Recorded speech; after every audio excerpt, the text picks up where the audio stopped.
Hector Santiago is up on the hill. Hector a little bit earlier, after he was done warming up, making his way over towards the chalk. You know, he's got the blue glove today, not a gray glove, not a black glove. And just for added insurance, wanted to have Ty France take a look, make sure the glove is okay. It passed inspection, so we'll be seeing Hector at least to begin the ball game today. Yeah, outstanding glove too, matching the colors of the Mariners today on a Sunday. We're going to see him in a starting role tonight. This afternoon. That'll be his first start for the season for the Mariners. He's been using his fastball a lot, Aaron, to the edges and even out of the zone, creating a lot of chase and a lot of weak contact. He'll need to continue to do the same against the Angels this afternoon. Chase and weak contact, both very good things. Luis Torrens.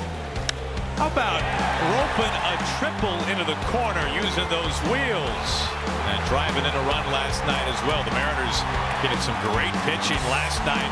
A couple of runs. They only needed one. They shut out the Halos and they look for a sweep of the Angels today. First pitch coming right up on Root Sports.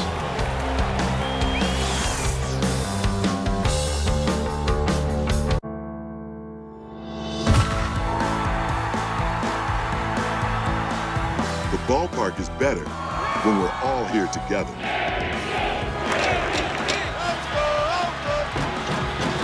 COVID-19 vaccines are safe and effective.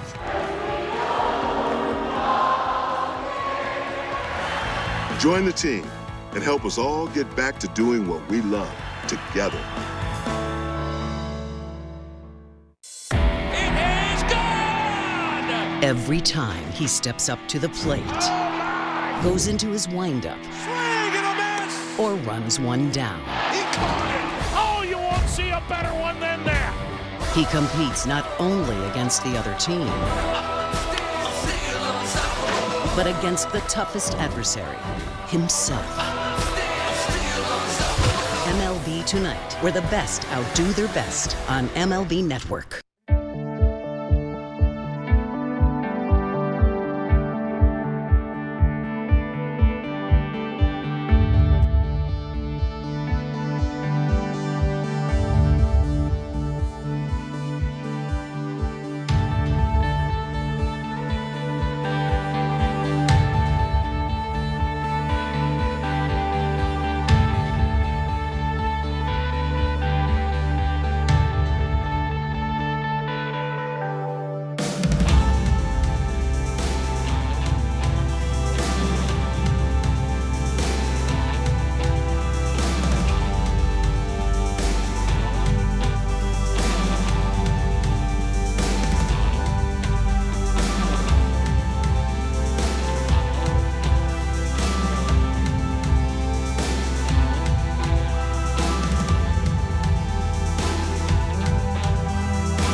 Drive left field. That baby's gone.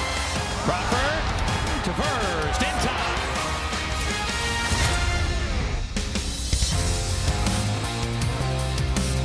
From the corner of Edgar and Dave inside T-Mobile Park, it is a glorious day to be at the yard as the Mariners wrap up the first half. A major league debut going on today. That man behind the plate, Cal Raleigh. Our first pitch brought to you by First Tech Federal Credit Union. A bullpen day for the Mariners. Hector Santiago is up on the mound. David Fletcher with a 23-game hit streak leading things off.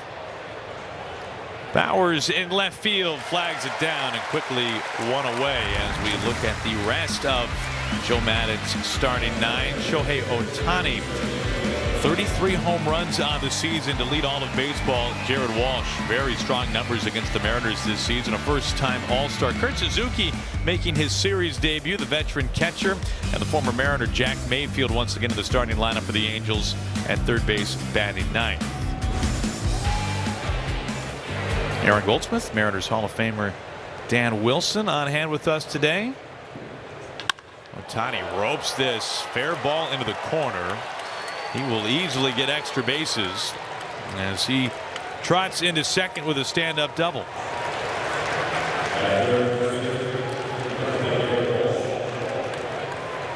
One out and one on.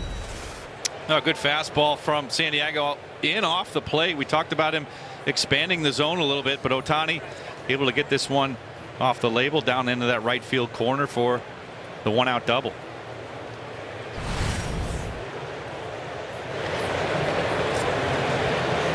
The other hit for Ohtani, of course, the upper deck home run in Game 1. Only the 6th player ever to reach the upper deck at T-Mobile Park.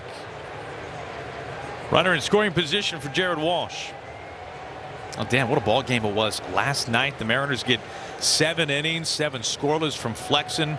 A 3-pitcher, 3-hit shutout against these Angels, an offense that's really been cooking recently as well.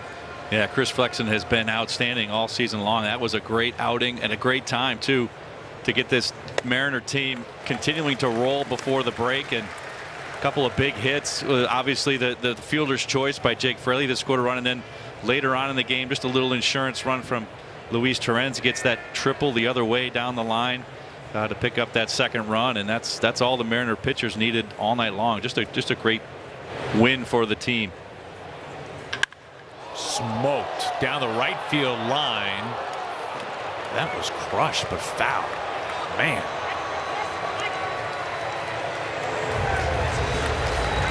Well, I think we knew they had the distance off the bat.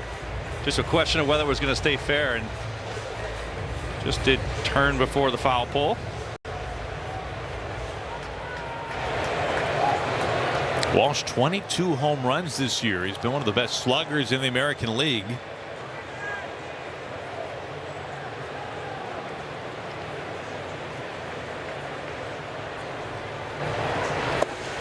Well, off the plate for ball 1. Now, the Mariners, as we just saw on the screen, they've pitched so well this year at home. Flexen has been a big part of that. A sub-2 Ernie on his home mound this year in 10 starts. He has been one of the great surprises of the first half. For a Mariners team that's a season best 6 games over 500. Ground ball over to Shedline Jr. 2 outs as Ohtani takes third. How about the rest of the defense? See Jake Bauers in left field, already made the play. Fraley and Haniger center to right.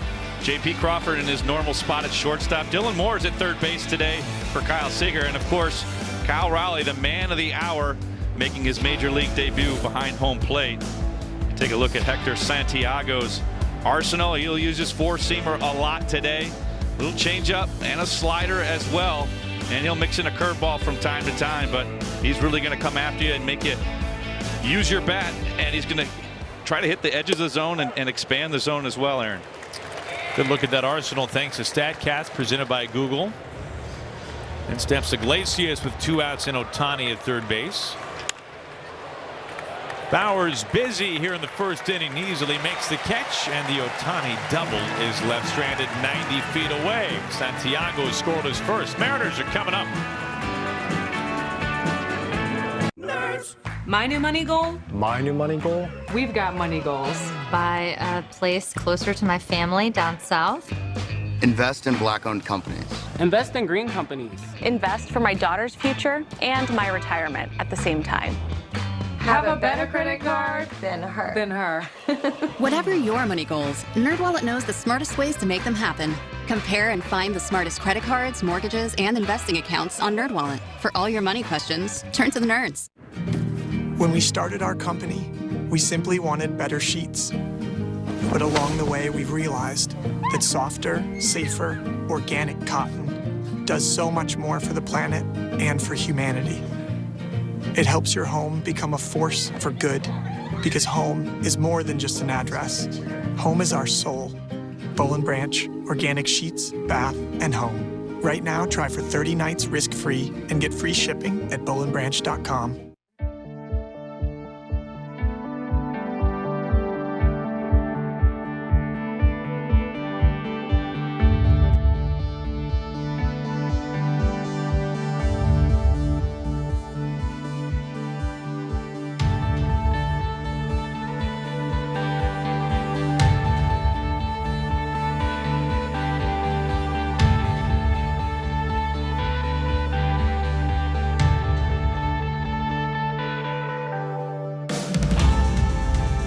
Mariners and the Angels wrapping up the series today. How about that Mariners starting lineup brought to you by Michael's Toyota of Bellevue. J.P. Crawford leading things off. Mitch Haniger, his second career 20-homer season, bats second. Well, we are excited to watch Cal Raleigh wearing number 29. Mariners switch-hitting catcher making his major league debut today and batting sixth for manager Scott Suarez. They'll all be facing off against lefty Jose Suarez up on the hill today for Joe Maddon. 10 appearances on the year. This will be his second start, a 3-2 record with a 3.27 ERA, 30 innings, 30 and a third innings, 29 strikeouts and 13 walks. Left on left to begin the Mariners' first inning, J.P. Crawford.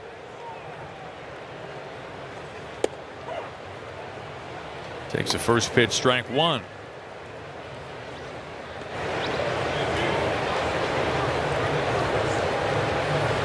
Well, the Mariners came into this series against the Angels with a guarantee that they would go into the break above 500. Even if they were to lose all three of the Halos, they would still be above the break-even point going into the Midsummer Classic. And instead of having down outlook, the Mariners took game one. They then won last night 2-0 in game two. They're a season best 6 games over 500 now and have a chance to sweep the Angels.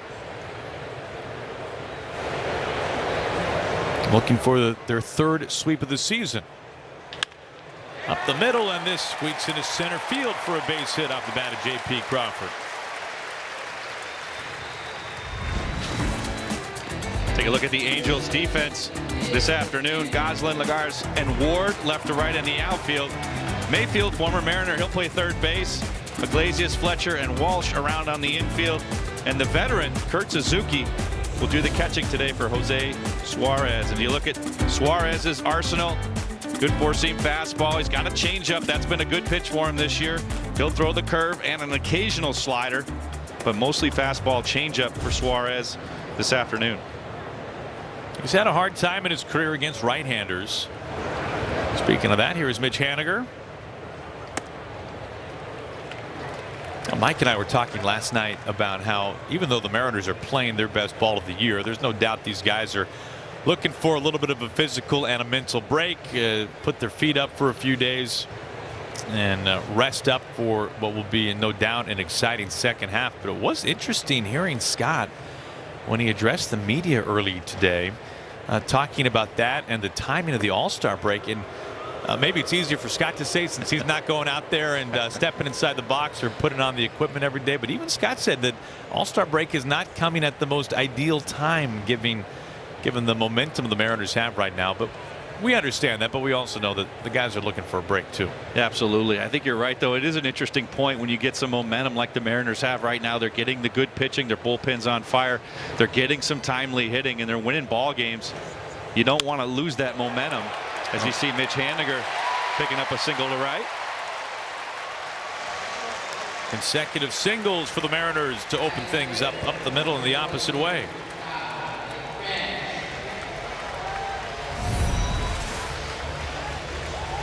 Fastball trying to go in and doesn't quite get in there, and Mitch able to take an inside out approach, pick up the single to right.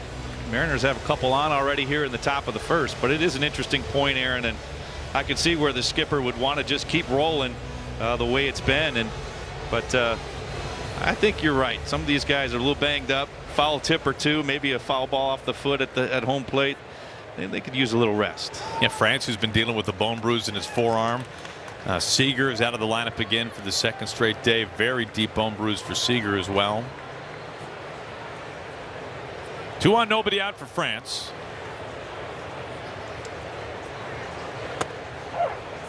Takes a quality first pitch strike.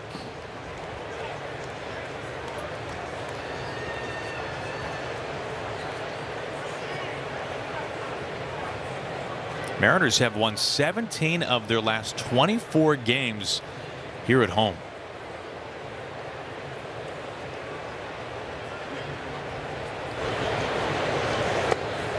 This kicks away from Suzuki, and both runners move up a station. Crawford to third, and Haniger easily into second.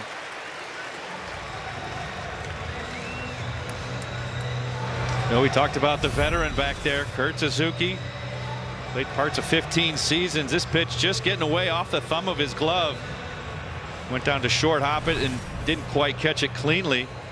And the Mariners will take the break.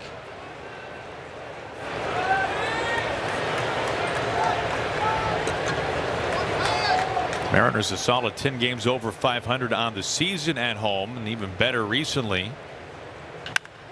Smoke down the left field line, but foul. Ooh, good catch. Appropriately in a Haniger uniform. Well done. I'm not sure I would have stood in front of that ball. That was loud off the bat. The sunglasses to go along with the glove, both required on a day like this.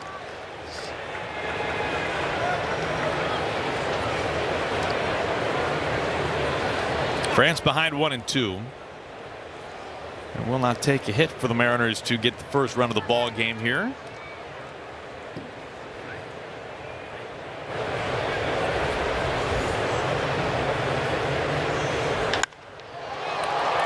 This appears to be plenty deep. Lagares in deep center field makes the catch. Crawford comes home standing, and it's a sacrifice fly for Ty France. And the Mariners are on front. 3 batters into the first inning, 1-0. But we knew with Suarez we were going to see a lot of changeups, and it is a changeup. And he leaves it in the middle of the plate, almost middle in. And Ty France knows exactly what to do with that. Runners at second and third, nobody out. He's looking for a ball he can get to the outfield in the air. And able to pick up the sac fly and the early lead for the Mariners.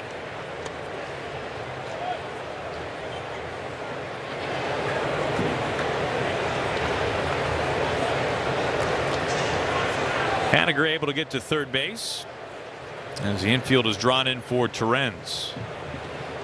1 out, a runner 90 feet from home. As we have seen the lineup start to click, the offense really start to come around for the Mariners. It feels like seeing kind of more team-oriented at-bats up and down the order, more of a cohesive 9 as opposed to 9 guys up there getting their own hacks in. Yeah, and I think, a couple things come to mind there. Obviously the sac fly that we see from Ty France. We've seen a lot of just more situational hitting, I think. And then I think, too, Aaron, we've seen a lot of balls the other way, and I think that's been a big part of the Mariners. And like you're discussing here, that team approach. Luis Torrens with a couple of hits down the right field line yesterday, going the other way. We've seen J.P. Crawford do that effectively a lot during his stretch where he's been hot. So these guys doing a great job of playing good baseball, consistent baseball, and doing it offensively. Torrens behind 0-2.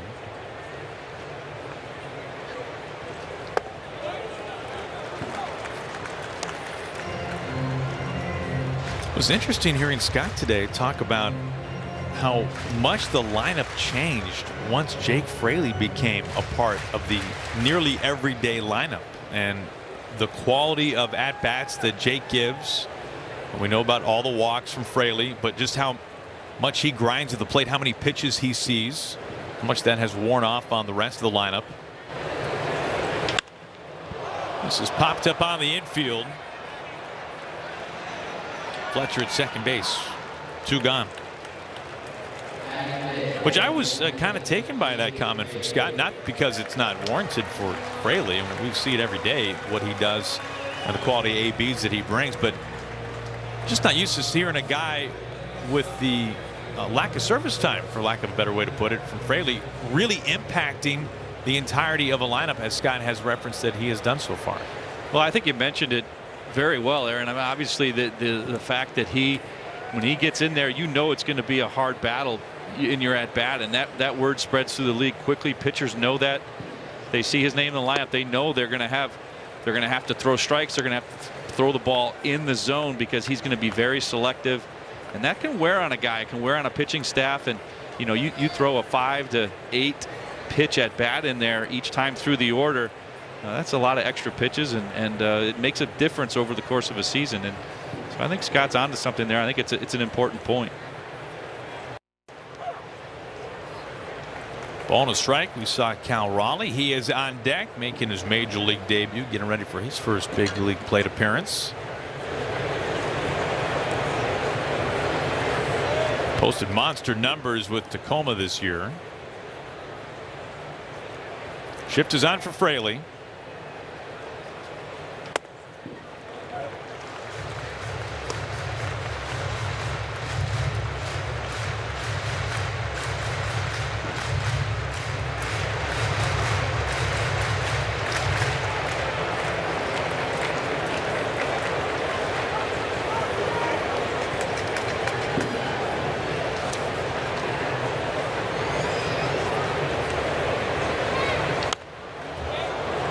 Two balls and two strikes. How about those numbers for Cal Raleigh this year? 44 games for the Rainiers. He hit nearly 3 1/4, 9 homers, driving in 36, an OPS of 985, and of course had that phenomenal 23-game hitting streak. Many of those multi-hit games, in fact, coming during that streak. Well, he's certainly done the job offensively, Aaron, and what that doesn't show is what he's done defensively. Continued to be a complete catcher behind the plate.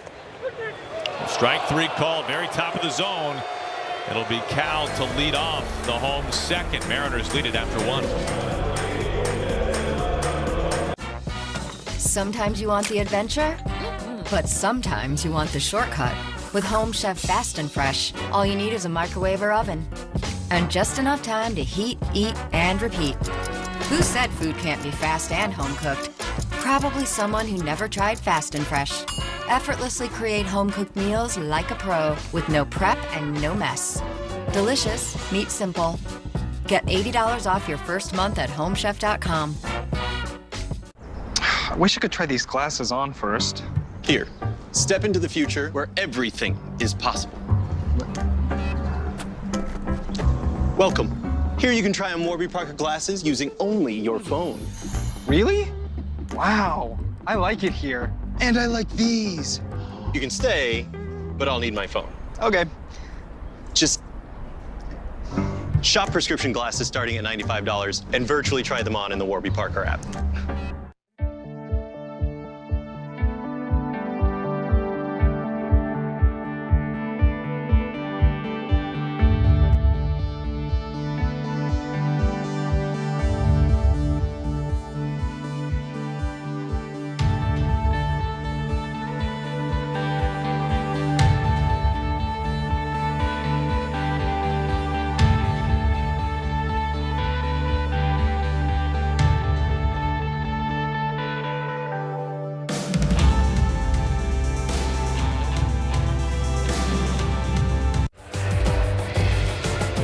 Beautiful day here at the ballpark as we welcome you inside, thanks to our T-Mobile coverage cam.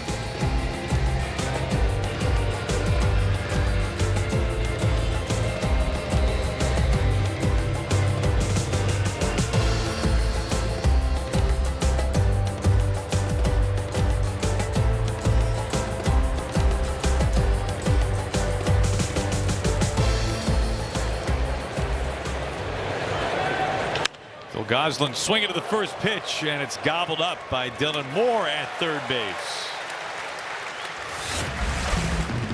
How about those updated American League wild card standings? Remember, the Mariners open up the second half in Los Angeles with 3 against the Angels. Rays and A's at the top. The Mariners just 2.5 and back of their division rivals. The Yankees a game behind the Mariners. Pretty tight race right now as we go into the All-Star break. So the Mariners can start to separate themselves at least a little bit more from the Angels. Not only with this series, but with the 3 coming up. Strike 1 to Kurt Suzuki. That wild card picture really kind of sets the stage for a really exciting second half. A lot of teams bundled together there. It should prove to be an exciting race towards the end.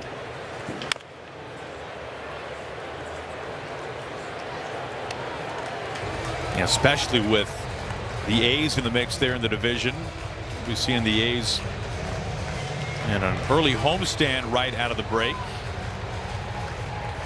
Mariners open up the second half against the Angels, then on to Denver, and then the Mariners come back home. First homestand of the second half on the 22nd.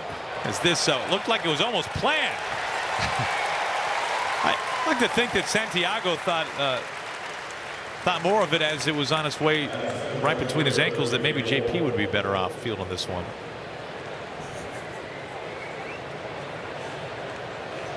I think that ball just scooched through, but I tell you what, it's good he didn't touch it. Shed Long able to just gobble it up, make the play. There's out number 2. Hector looking good in the stirrups though today. It's a good look. Man, they are swinging early and they are hitting them to all the wrong spots. Dylan Moore handling yet another one. Blink your eyes and we go to the bottom of the 2nd.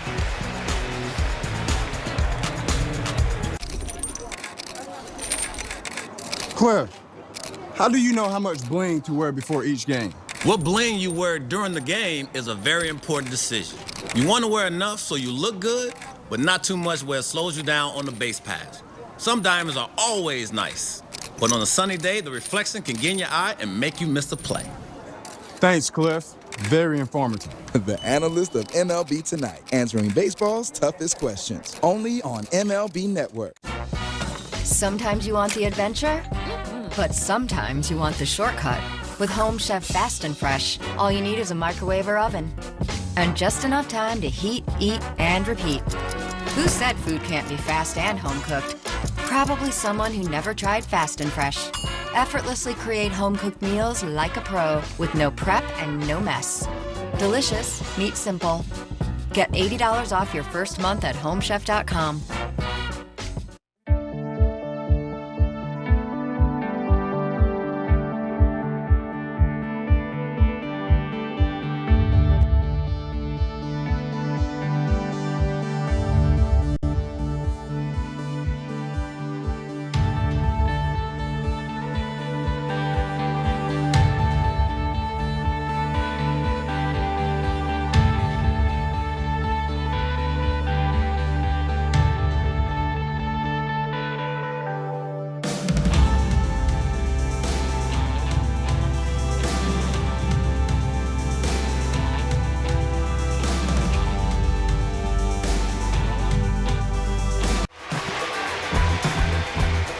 Well, on this Sunday, we are proud to honor the future Seattle Mariners with our Kids Club member of the game program. Today, we tip our cap to Miles of the Seattle Central Little League Pittsburgh Keystones. We thank Miles for being a part of our club. To register your youngsters, visit mariners.com/Kids Club.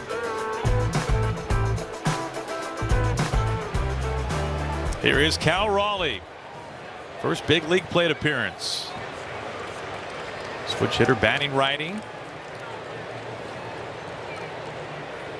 And the first pitch he sees in the show, he takes what is ruled strike 1. Former 3rd-round draft pick in 2018 by the Mariners out of Florida State. Had a remarkable 23-game hitting streak with the Rainiers this year where he batted .396.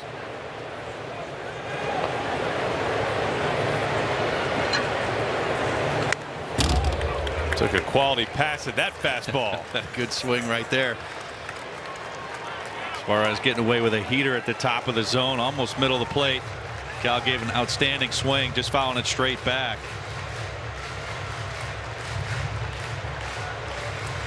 There's got to be all kinds of things float through his head right here. His first major league at bat. His family able to come to the ballpark and make it on time.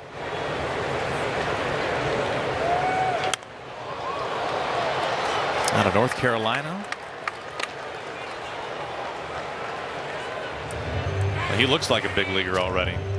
He's looked like one for a while at this point. It's been a long road to get here, as a lot of players. It takes a while, but I tell you what, Cal Raleigh has put in a lot of work, and that's one of the things I think that sets him apart from a lot of guys is his work ethic, and it's great to see that pay off and get him to the show.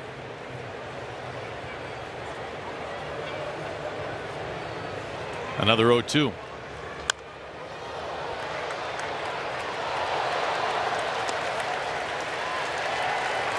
Cal's dad, a longtime, really major college baseball coach. In fact, he was the coach, among other places, at Tennessee. His father, Todd Raleigh, actually was Drew Steckenrider's coach, among, of course, many others with the Vols. But his dad made him switch hit throughout Little League. And this is how he became a switch hitter.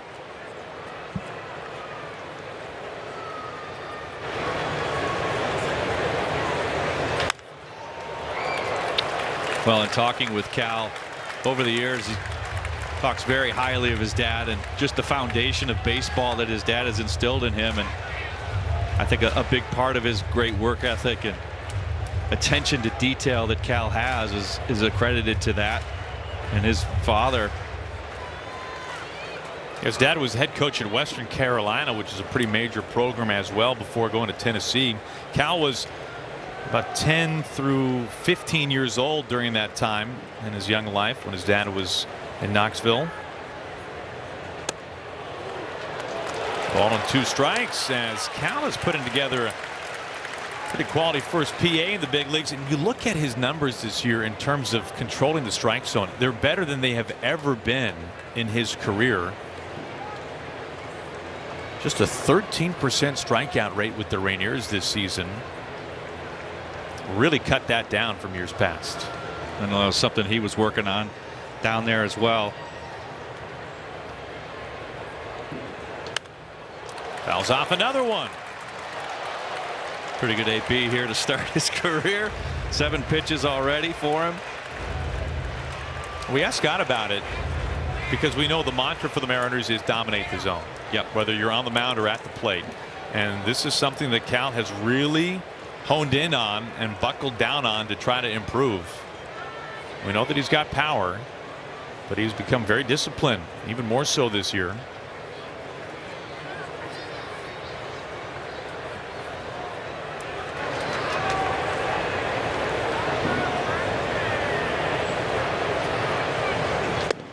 Down on strikes, off speed got him. Got a nice round of applause as he makes his way back.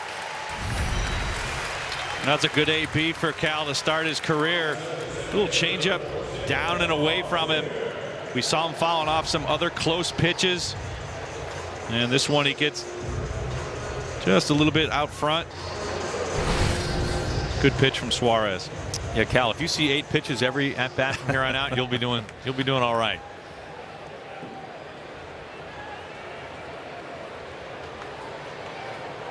And step Shed with 1 away.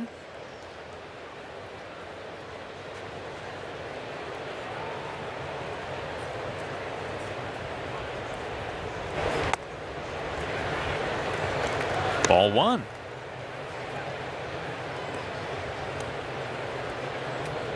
You know, Aaron, we tend to focus a lot on the offense, especially when you see a guy like Cal Raleigh get called to the big leagues. But there's a lot to the defensive side for a catcher, and I think obviously don't want to let that go unnoticed in what he does behind the plate and all the preparation that goes into that as well. So this is a big moment for him because there is a lot on a plate for a catcher, and catching Hector Santiago today, he had a chance to catch him in Tacoma earlier this season, and so he's not going in there completely blind, as well as a lot of the guys in the bullpen he's been able to catch throughout the season.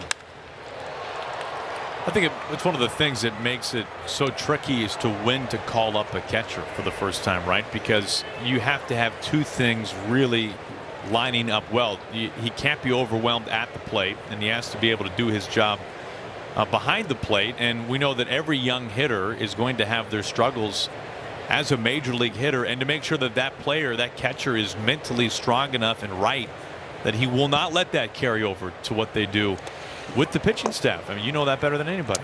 Yeah, absolutely. And you're right. He is a kid who really can do it defensively behind the plate, and that has been one of the strong points of his game all the way through the minor leagues. And he had a chance last year, even though we had the COVID season, he was able to be a part of the alt site last year and play against some guys that had some big league time and be a part and be around some of that. The spring trainings he's been available in big league camp and gotten to know some of the guys there too, and gained some from their experiences as well. So he's a guy that's really a student of the game, and he's going to listen, he's going to learn. And I know as a player, he's in that clubhouse and he's going to keep his mouth closed. He's going to keep his ears wide open and try to soak up and learn as much as he can, because he knows he needs a lot of that knowledge behind the plate. So lots of learning yet for him to come. But I tell you what, he's ready for it. An exciting day for Cal Raleigh. 1 out, nobody on. Another 2-2. Jammed him. A squibber out to third. Mayfield. 2 out. Today's SAP broadcast is brought to you by the Laborers Union, 47,000 strong in the Northwest.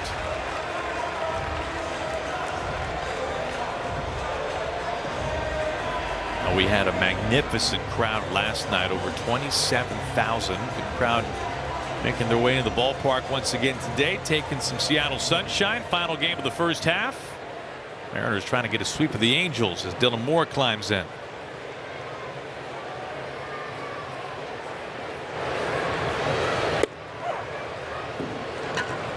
Hits the corner for strike 1.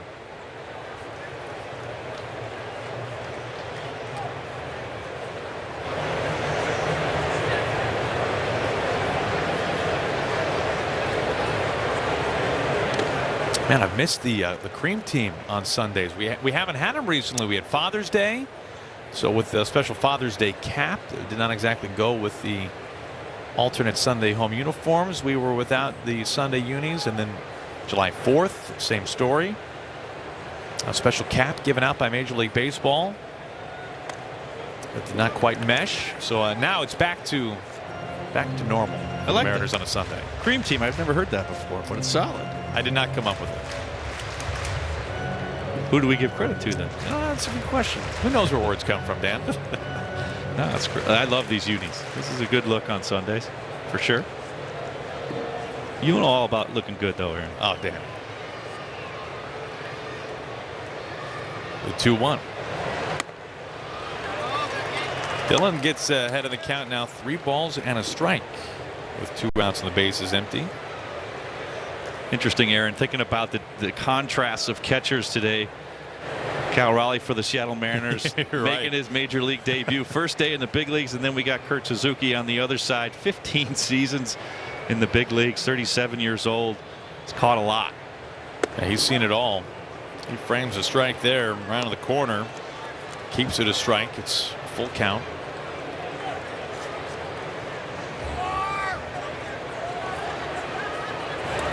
Jake Bauers would bat next.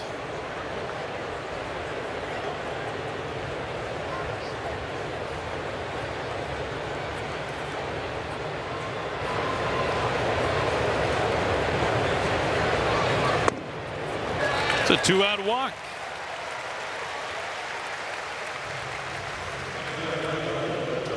This copyrighted telecast is presented by authority of the Seattle Mariners and may not be reproduced or retransmitted in any form, and the accounts and descriptions of this game may not be disseminated without the express written consent of the Seattle Mariners. 2-out walk to Moore. Jake Bauers digs in.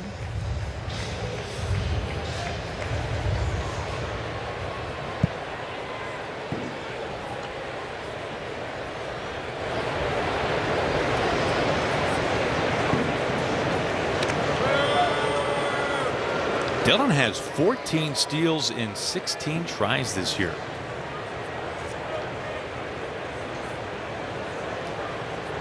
Suarez, pretty good move over there to first base. The lefty, you're going to go. If you're going to go, you're going to go first move.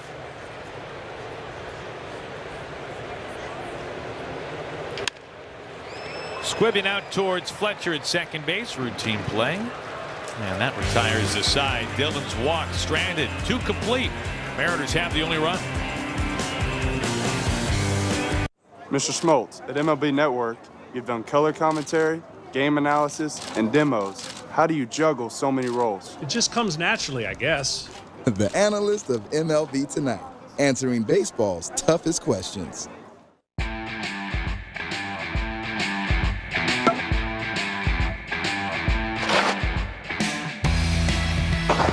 It's time for MLB Pitch, Hit, and Run, presented by MLB Network, the official youth skills competition of Major League Baseball. Give the kids in your community a chance to compete in the 2021 Pitch, Hit, and Run Finals by hosting a local competition. Sign up for free at pitchhitrun.com.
The on-base Hometown 9 Fellowship is a 5-year commitment by the Mariners to 9 incoming 8th grade student athletes from underserved communities of color. Applications for the 2026 class are open now. For details on applying or nominating a deserving student, visit mariners.com/hometown9. A fantastic program. In addition to paying all the fees associated with travel and select baseball or softball training and equipment, the Mariners also provide mentorship for the students with a Mariners player and a front office member as well to assist them in their academic, professional, social support, all things under the sun to help them succeed both on the field and in the classroom. Lagares leads it off. It's a ball and a strike.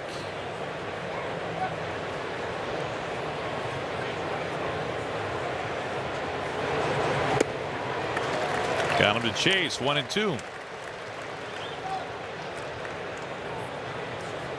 Well, so far, Aaron, you mentioned it earlier. These Angel hitters have been very aggressive with Santiago. He likes to throw his fastball. They've been coming up there hacking.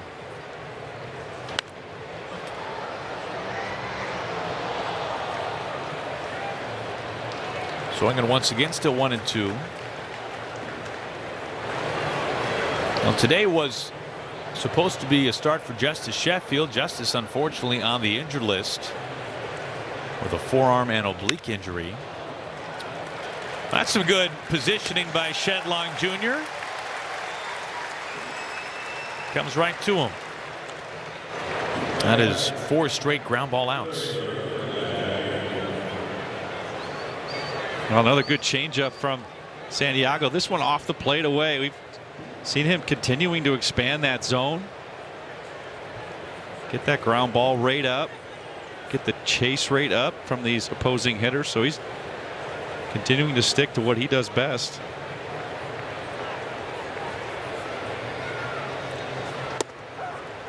Former Mariner Jack Mayfield looks at strike 1.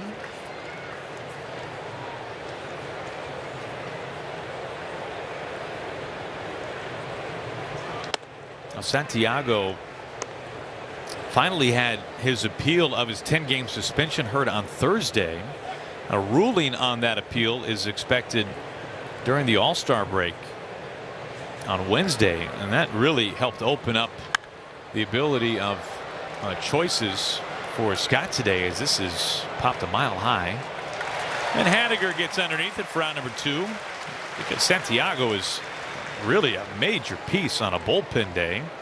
Gives Scott some length, and a guy who's been around, who has started before, which is no doubt a little helpful. So the Mariners may be without Santiago in the early days of the second half of the season, but available to pitch today. Yeah, you're right about that. He is a kind of an integral piece. Picked up 3 1/3 against the Yankees last time out when Sheffield left early. Fletcher, first pitch swinging, driven out to left field. Bowers has it go just over the wall. So Fletcher came to town without any home runs on the season, and he has now hit 2 in this series. We're tied.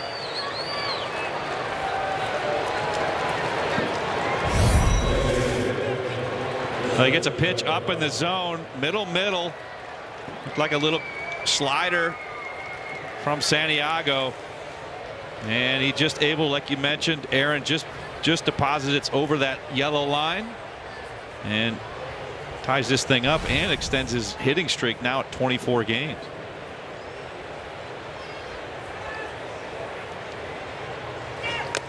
Ohtani fouls back the first pitch. So both hits for the Angels coming from the top two hitters in the order, both for extra bases. The Fletcher homer and the Ohtani double that was stranded in the first inning.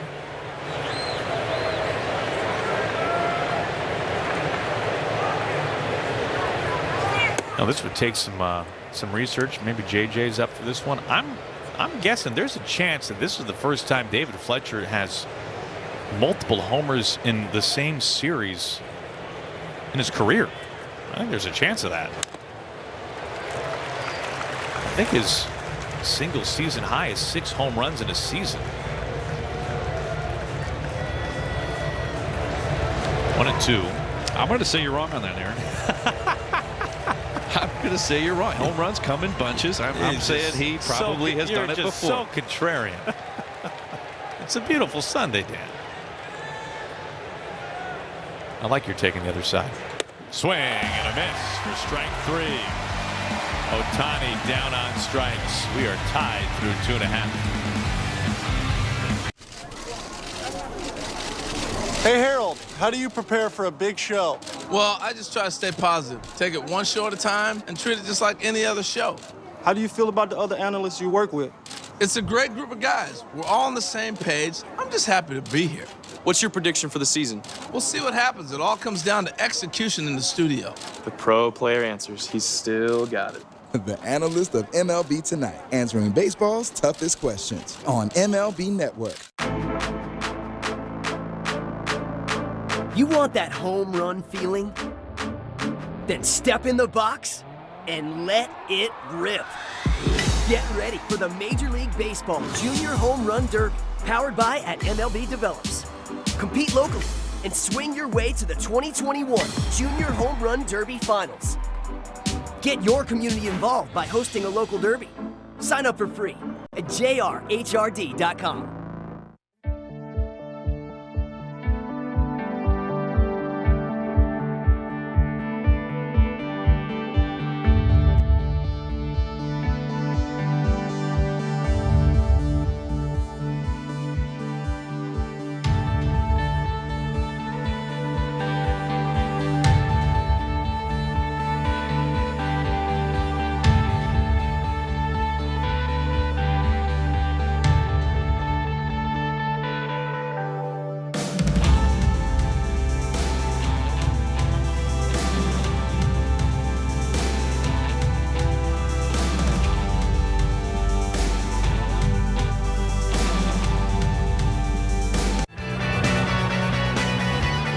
David Fletcher home run, his second this series, has tied the game and made now a 24-game hitting streak. Where does that rank in terms of Angels history? That's one of the all-time best, trailing only Ryan Carew and Garrett Anderson. All tied up. Top of the order, J.P. Crawford.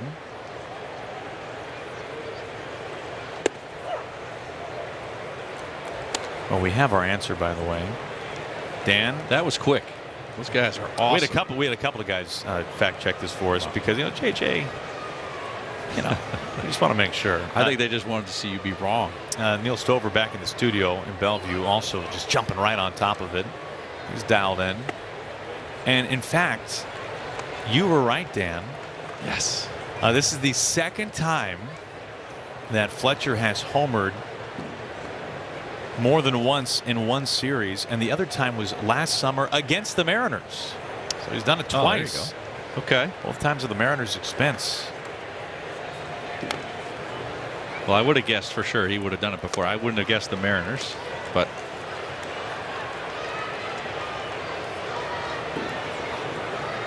he's got that power stroke going. In fact, if I'm looking at this right, 7 of his 12 career home runs, can that be right, have come against the Mariners? I guess, I mean, if you look at it from a standpoint of multiple times in one series, maybe that adds up. 2 balls and 2 strikes to JP, leading off the home third.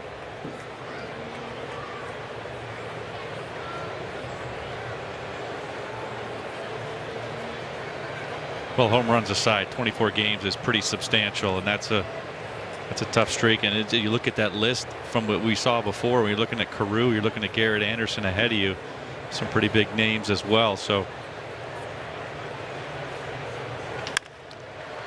And here is Fletcher once again with the glove. 1 out. It's the longest hit streak in the majors this year. He passed Nick Castellanos, an all-star for the Reds. Castellanos had a hit streak of 21 games.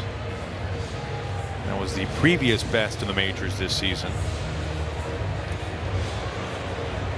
Leadoff man retired. In steps Mitch Haniger.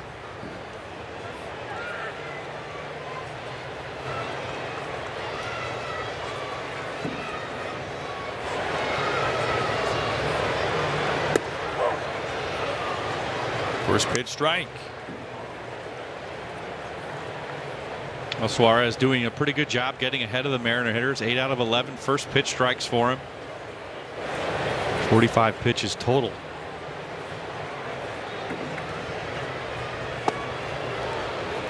Pulls the string on him. 0-2. You know, you were mentioning earlier, Aaron, about his historical trouble with right-handed hitters going into this season.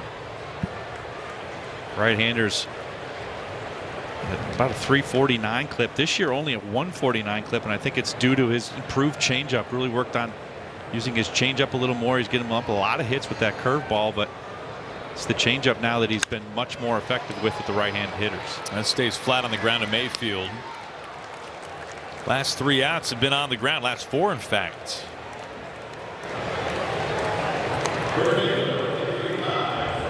That brings up France with 2 out and nobody on.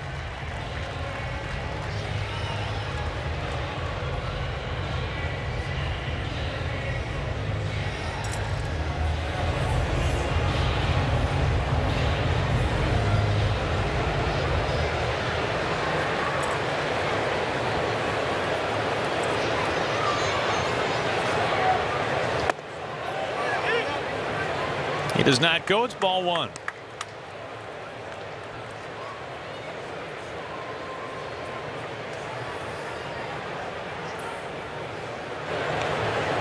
You overheard one of the umpires talking to somebody at the plate at the start of an inning right before the first pitch of a frame about their travel plans for the All-Star break after the conclusion of the game, and it made me realize, yeah, for the umpires, All-Star break might be as meaningful as it is for the players. I mean, they're gone all the time. Yeah, I got to believe it means more to the umpires. A chance for them to go home. As a player, I realized in my career that the umpires were never at home. They never have a home park, so they're always on the road. And so you're right, for 4 days they get a chance to go home. Yeah, I think their travel plans home. Yeah, that's right. How do I get home as quickly as possible? Yeah, hope that you in the first half somewhere a close short flight to wherever home base is for you. France ahead 3-0. And he draws a 2-out 4-pitch walk. Second straight inning that Suarez has issued a walk with 2 gone. Along the lines of the All-Star game, how about our Geico this date in big league history? Oh, Bo Jackson, leadoff home run. Also stole a base in that game. On this date back in 1989, helped lead the American League to a 5-3 win. What are your memories of Bo? I don't think anybody will forget that catch in center field and then kind of running up onto the wall and back down. I mean, just his athletic ability was just beyond measure and just fun to watch. Like he defied physics, running up the wall and then coming back down the wall. First pitch strike to Torrens. I remember the first time seeing him in a batter's box, just understanding how thick he was, how strong he was, how solid he was physically, wanting no part of that on a base hit when he was on second base. The plate is yours, Bo. Yeah, the only player prior to Bo Jackson in that All-Star game to homer and steal a bag in the Midsummer Classic was Willie Mays. And in that All-Star game in '89, the game was televised on NBC. Vince Scully, the one and only, was on the call, and President Ronald Reagan joined him in the booth for a half inning. So talk about some star power all over the place that day.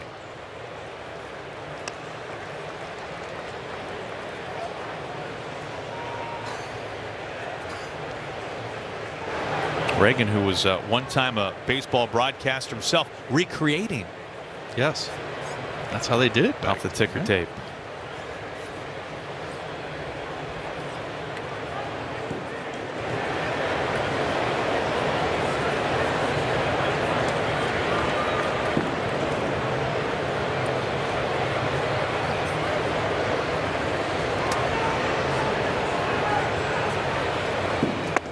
Now, the late great Bob Robertson,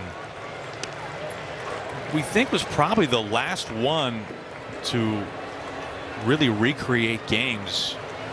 We all think of him as the voice of the Cougs, of course, but for all those years doing Rainier's games and recreating, he's got stories that he told of recreating games and then going to the grocery store the next day and having people come up to him and say, "I thought you were in El Paso. What are you doing home?"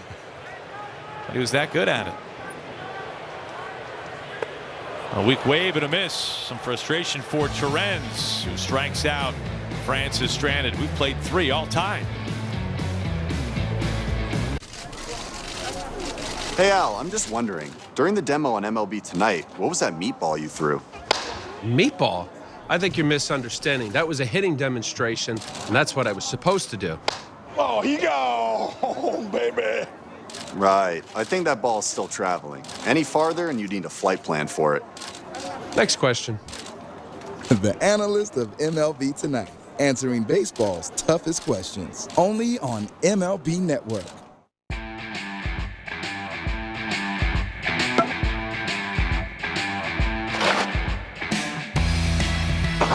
It's time for MLB Pitch, Hit, and Run, presented by MLB Network, the official youth skills competition of Major League Baseball.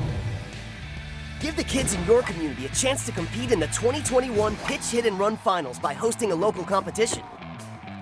Sign up for free at pitchhitrun.com.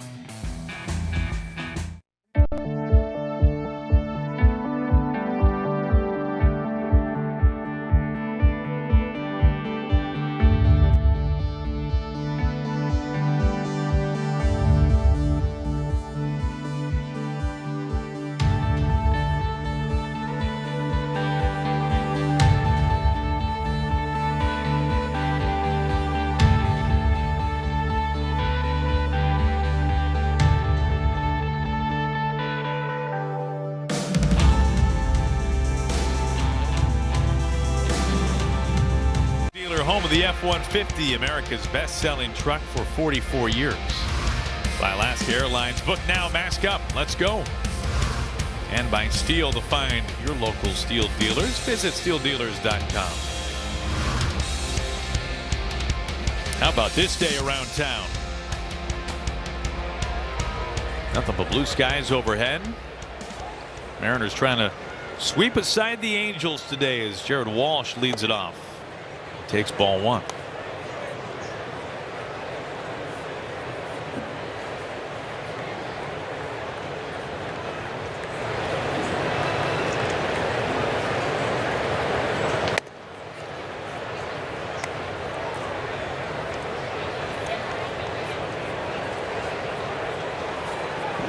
Chargois beginning to warm up for the Mariners. Next pitch will be the 30th for Santiago. It's a bullpen day for the Mariners.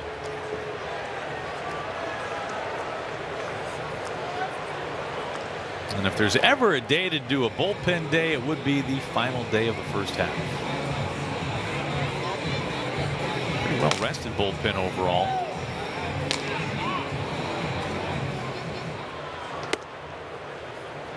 Good pitch, but just a touch wide. 3-1.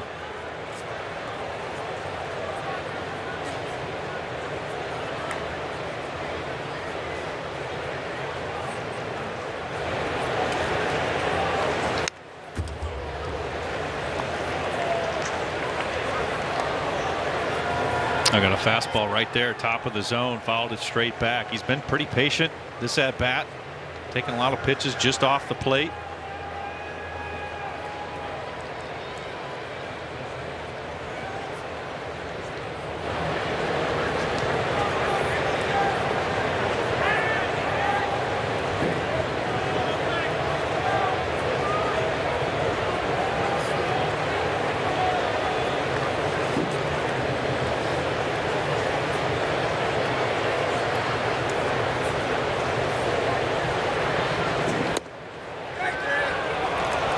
Just off the plate.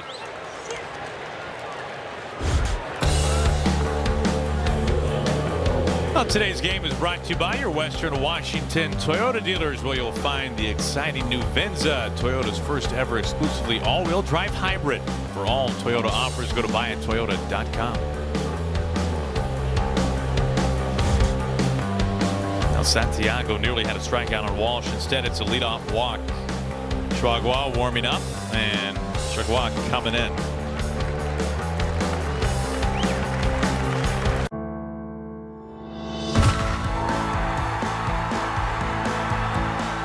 The ballpark is better when we're all here together.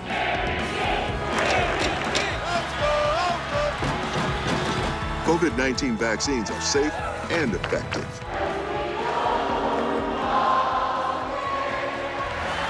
Join the team and help us all get back to doing what we love together.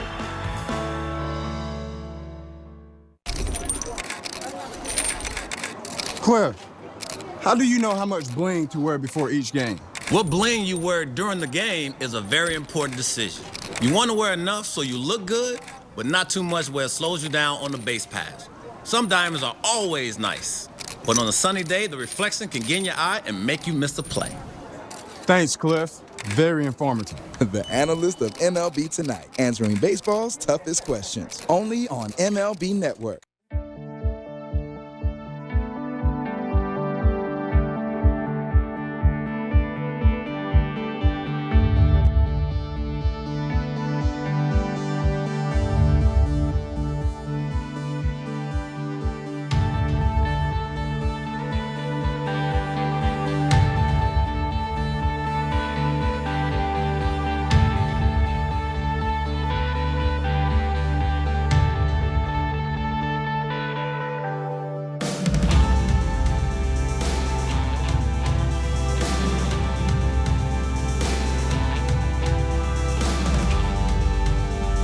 Santiago's out of the ball game now, but Dana, walk us through this last series of warm-ups for Santiago. I love it. Coming out a little late, about 3 or 4 warm-up tosses, and let's get the show on the road.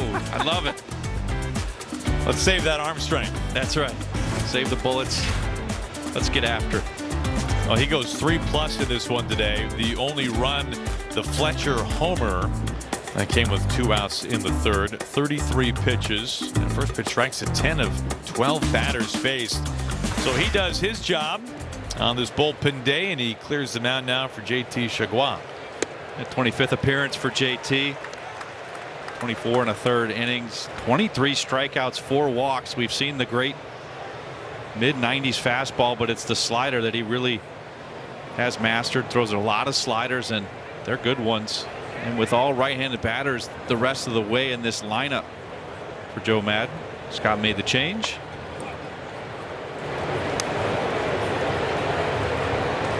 He's facing Jose Iglesias.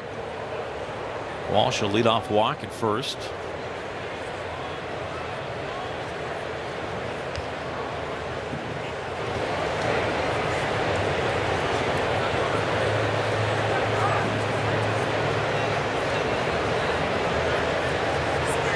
Taken all the way.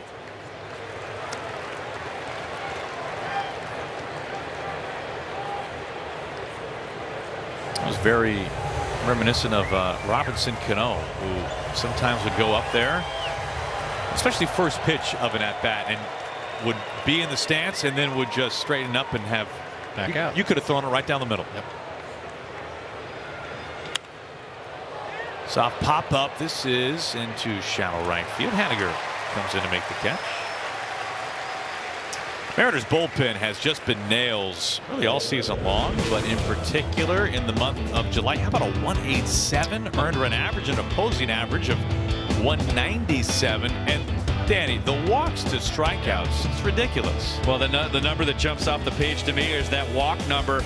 Only 4 walks from the bullpen in the month of July. And that's a big reason why they've been able to keep control of a lot of the damage. And, you know, we've talked a lot, Aaron, about this team, and they've been putting together some timely hitting and taking leads late in the ball games, winning a lot of later games in the late innings. And to do that, you've got to be able to hold that lead once you get it. And the Mariners bullpen is a big reason for that, and they've just been very successful here. It gives a lot of confidence to that offense to come on late. 4th lowest walk rate in the majors this year. Yeah, it's interesting if you look at a bullpen and the ability to throw first pitch strikes, right, to get ahead, to not walk guys and not give up home runs. Like, if you can do those 3 things in particular, you're going to be in pretty good shape more times than not as a bullpen. Yeah, and you mentioned it earlier too, Aaron, you know, that this idea of dominating the strike zone, and it's such a mantra for us as an organization, and they teach it and teach it in the minor leagues. And then you're seeing what happens when you get to the major leagues. Late inning games, obviously late in the game, you don't want to add pressure to the defense. You don't want to put people on easily, and keeping walks to a minimum at that point in a ball game is so important. And that bullpen has done such a great job of that.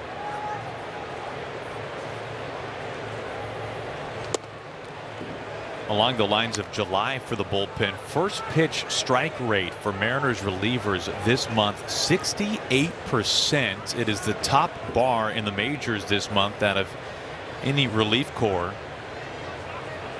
And that 187 earned run average is one of the very best in the majors so far this month as well.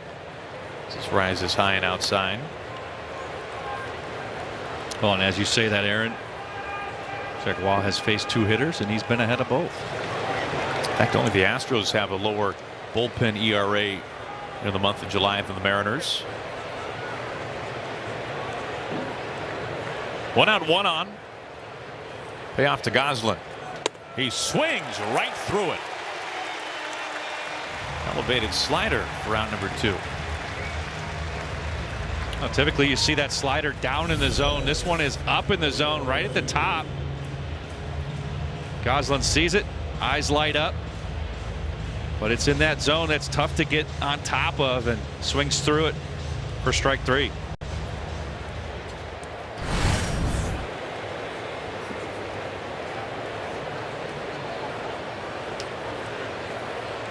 In steps Kurt Suzuki.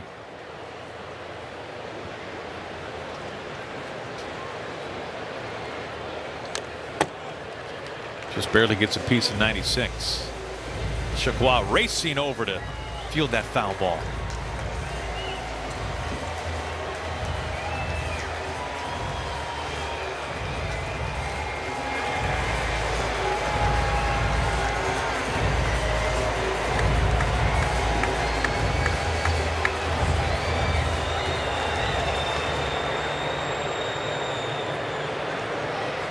Futures game going on in Denver as we speak. Jared Kelnick, Julio Rodriguez representing the Mariners. Emerson Hancock selected but will not pitch.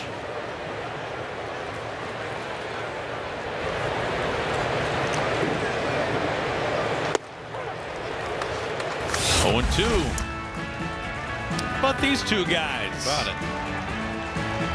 Pretty exciting experience for these guys. Get a chance to go and play in that game and get the All-Star week kicked off.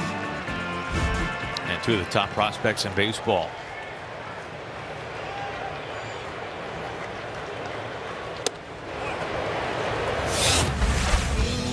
Ooh, how about this? Junior in the dugout in the house. Boy, that picture says a lot, doesn't it? You got Junior, you got Kelnick, the past, the future. Pretty cool stuff there. Love it.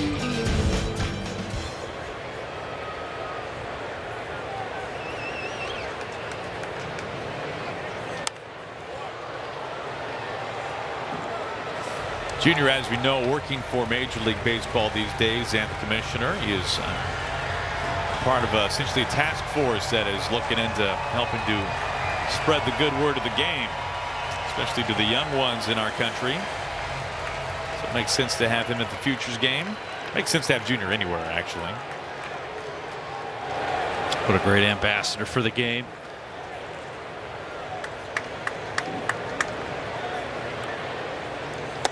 Strike 3 called. Dot on the outside corner with that slide piece. That leadoff walk left stranded. A couple of strikeouts for Chagua. It's not just because Boll & Branch organic cotton sheets are incredibly soft. They are. And it's not just that they're free from toxins and made by people who are paid and treated fairly. That's true too. It's because home is where the magic happens. And with better sheets made in safer ways, home makes the world a better place. Boll & Branch. Right now, try for 30 nights risk-free and get free shipping at bollandbranch.com. Nerds! Oh, thanks. So I can... No, I got it. Sweet unholy cobalt. Is Brad's card better than mine? Better sign-up bonus? Better travel perks? Is that how Brad took that trip to Barcelona? Wait, Barcelona? Barcelona? Steve, I got it on NerdWallet. Ah. You said all that out loud. Want a better credit card? We've got you. From the best rates to the best rewards, for all your credit card questions, turn to the nerds.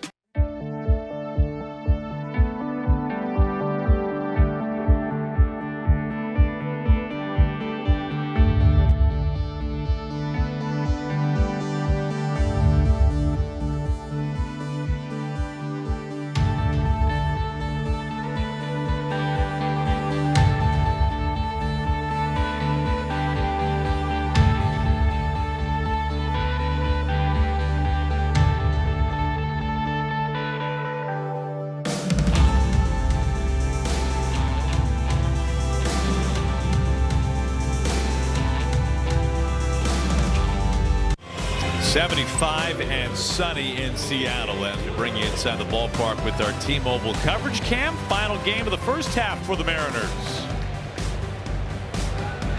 Trying to sweep the Angels in 3 games.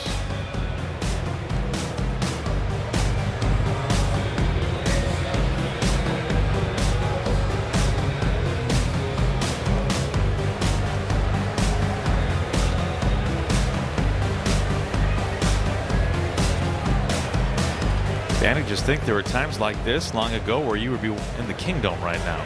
That's right, indoors. It's interesting you say that, as you know, they've talked about All-Star Week and they show highlights from seasons past on some of the players that will be participating in the game. You saw a lot of highlights from last year and the empty stadiums, and it just occurs to you as you look out today, you see a full or a nearly full stadium. You see people out there, the sunshine. Just it's a great reminder of how far we've come, and it's just great to be back. You're right.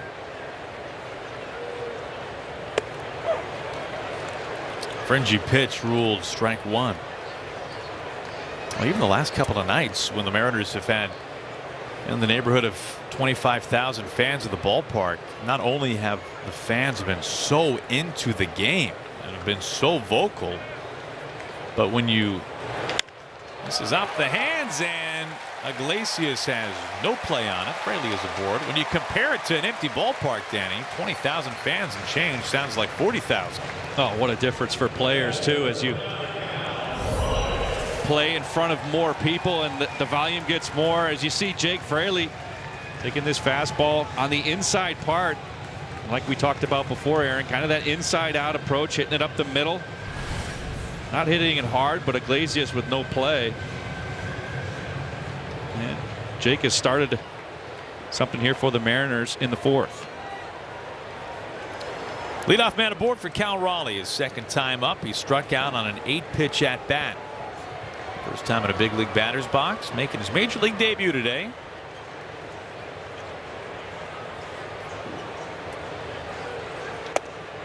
Taking inside. Cal hit .324 with 9 home runs for the Rainiers.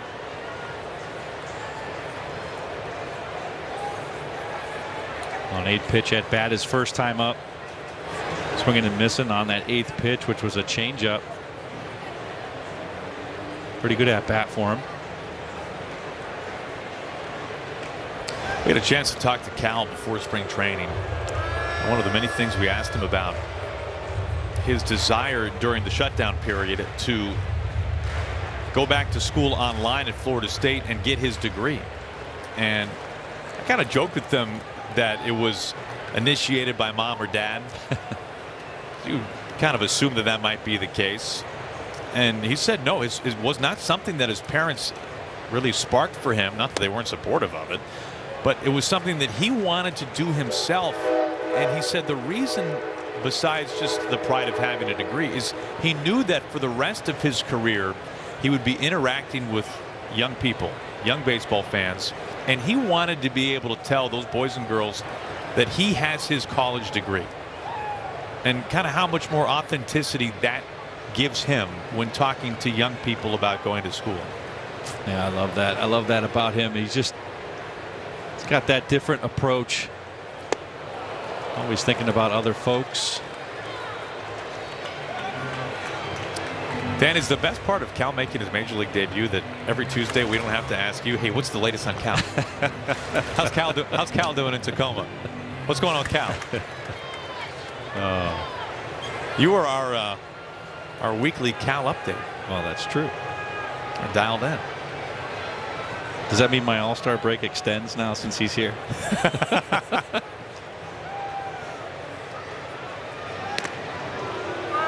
Well, Jake's 7 out of 8 in stolen base attempts, so they'll keep a close eye on Jake.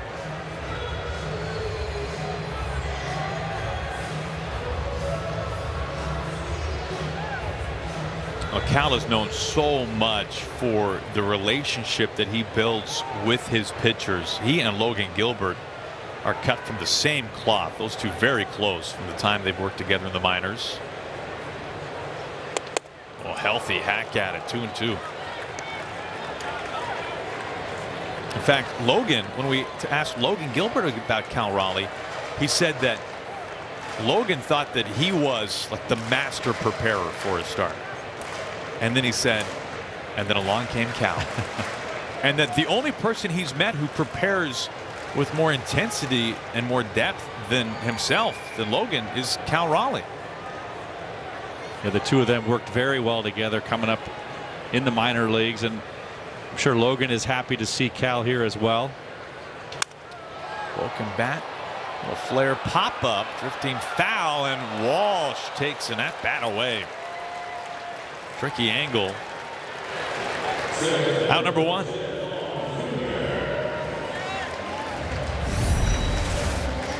Well, it's another changeup. This one down out of the zone. Cal trying to get a piece of it. Jared Walsh able to make the over-the-shoulder catch. He made that look pretty easy on a play that's not very easy.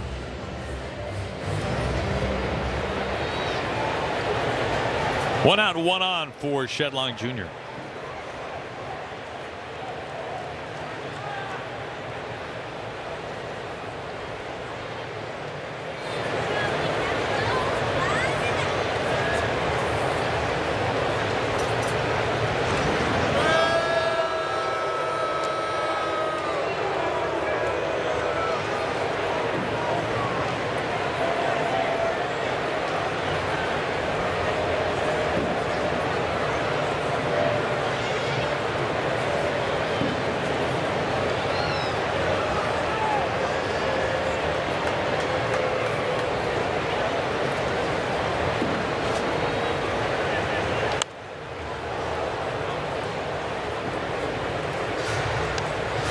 Johan Ramirez now beginning to start getting loose in the Mariner bullpen. As you mentioned, it's the bullpen day.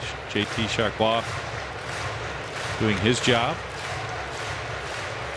Santiago 3+. Chargois with an inning scoreless, a couple of strikeouts. And Ramirez warming up that fastball slider combo.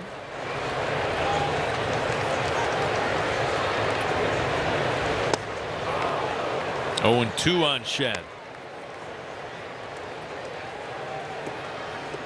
Well, Shed definitely provided the Mariners with one of the great moments of the first half. His walk-off grand slam on a Sunday here at the ballpark against Tampa Bay. The Mariners swept the Rays in 4 games, 3 of them in walk-off fashion, and none grander than the walk-off slam by Shed.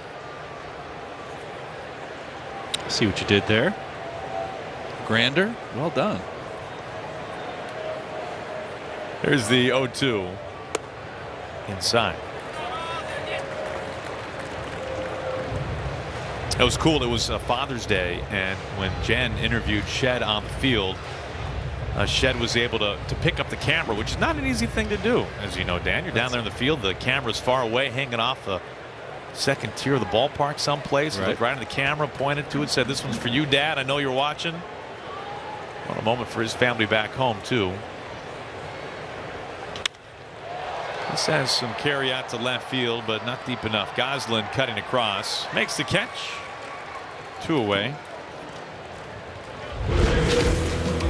Well, we are thrilled for Yusei Kikuchi, a 2021 American League All-Star. To celebrate, you can score $18 main level seats for the Mariners' upcoming homestand against the A's and Astros, July 22nd through the 28th. This offer is only available until 11:59 p.m. on July 18th. Visit mariners.com/18, promo code STAR to secure your seats now.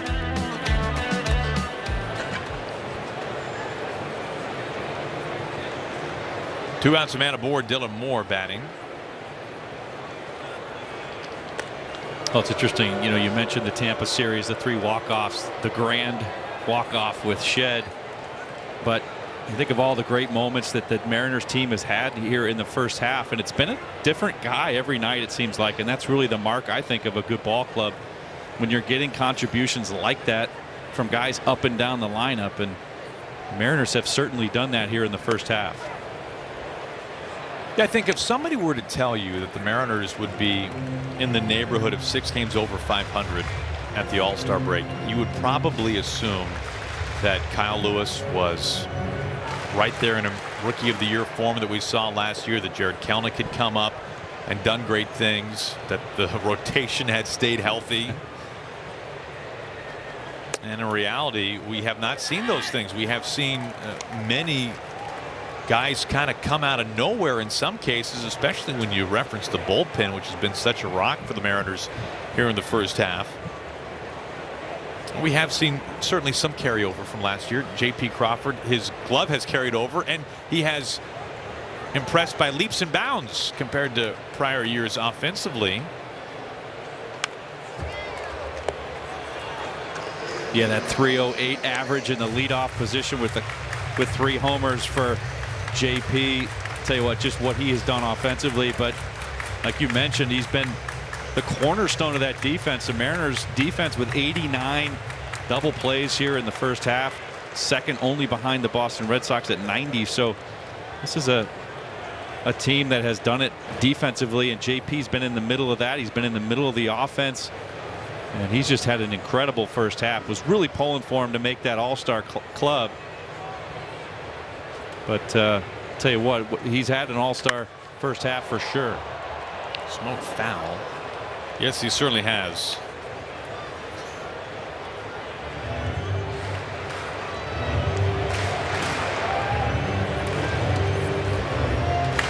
Well, and the JP chance. Oh. And we talked to Scott about this the other day.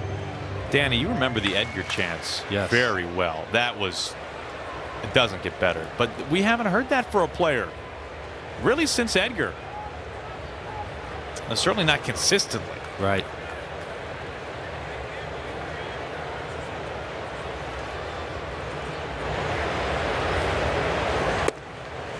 Well, the Edgar chance just gives you chills thinking about it.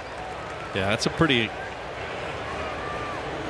exquisite honor as an individual when a crowd begins to chant your name or your initials. In JP's case, that is an awesome feeling. And it's funny, we were talking, Aaron, you and I were talking about Ron Coomer in his interview, and just that idea of the chills, you just even thinking about it just gives you chills. Coomer, the former All-Star with the Twins.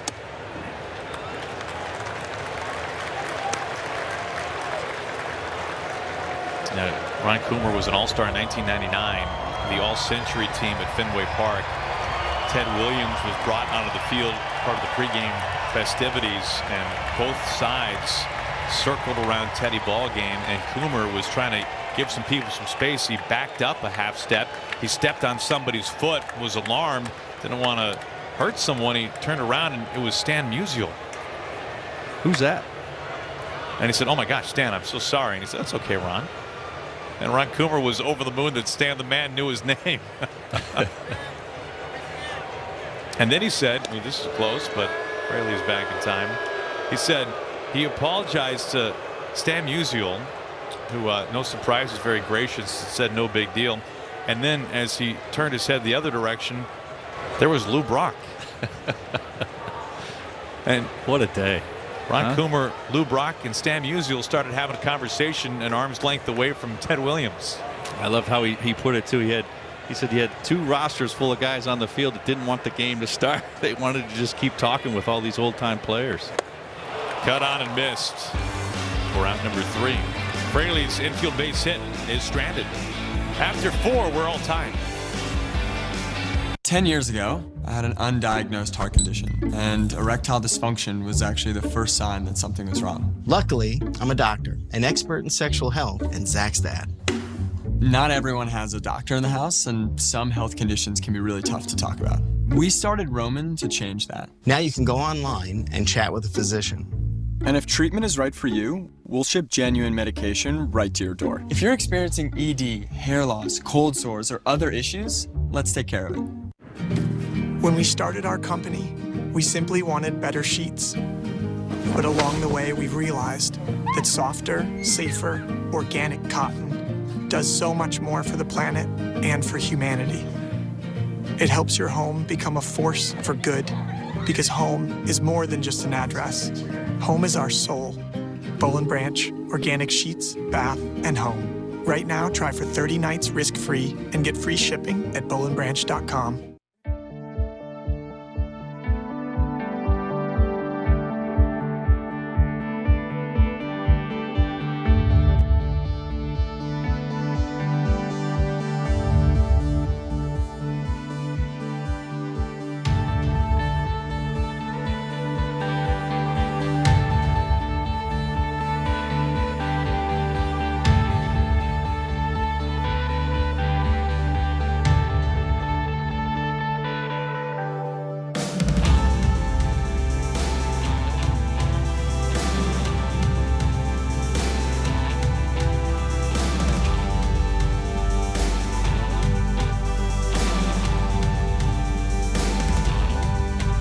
Brad Adam with you here at the Ford Sports Desk. This is the final game before the All-Star break, which means it's your final chance for hashtag Where I Root. Get them on the air before the break starts, like this one from Wesley, wearing the greatest ribbon shirt at the greatest ballpark in the world. He started that the first day of the season. Looking good right now. Game 91, he's got it done. Nice job, Wesley. Again, hashtag Where I Root. We'll get them on the air for you. And we've got a few more innings and, of course, post-game to get on there. Bridget, when the kid is away, the parents get to play. Excited to see Cal's debut. You were there for that. And James, 3 generations of Mariners fans. I like that. Grandpa, Dad, and the little grandson there. True to the blue. Sodo Mojo. Like to see that. Generations. That's the beauty of baseball, as Aaron and Dan know. Just pass it down the fandom of the Mariners from generation to generation. We got ourselves a new pitcher here to lead off the 5th, guys. That's right. Thank you, Bradley. Like that KC Monarchs t-shirt as well, one of those pictures. Bottom third of the order due up. They will face Johan Ramirez on the mound for the Mariners. You see the numbers for Johan, 6th appearance on the season, 9 innings, 10 strikeouts in those 9 innings to only 3 walks. Good average fastball, 95 miles an hour, and a slider. As you take a look at the 2 pitchers that have thrown already today, Hector Santiago, his 3 innings, and JT Chegua with his inning. And they turn it over to Johan. A fastball hums in there for strike 1, facing Taylor Ward.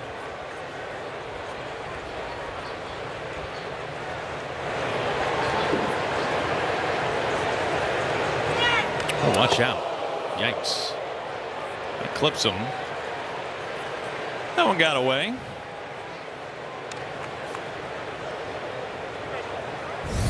A little slider that kind of slipped coming out. And you see Taylor Ward just taking it off just off the top of the jersey. Yeah, I would say getting hit in the nameplate is not a commonplace. No.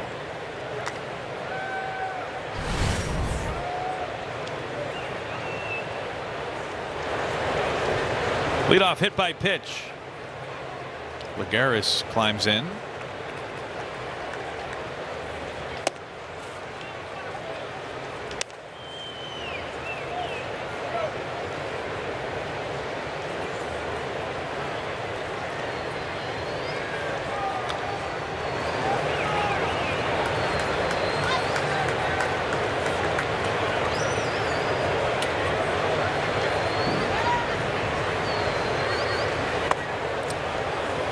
We've seen Lagares show bunt before in this series. He's batting just .217, very low on base to go along with it. Only 2 home runs.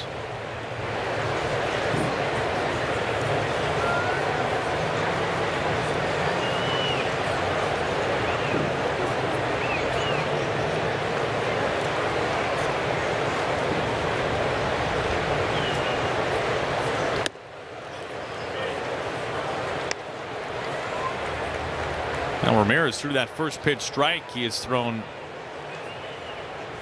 4 straight pitches that have missed since then, including the hit batter.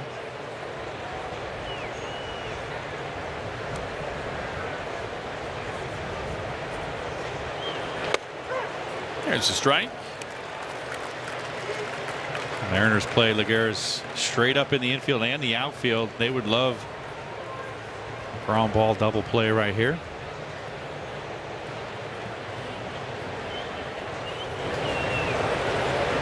Scott Hasmusevich warming up right now. Full count.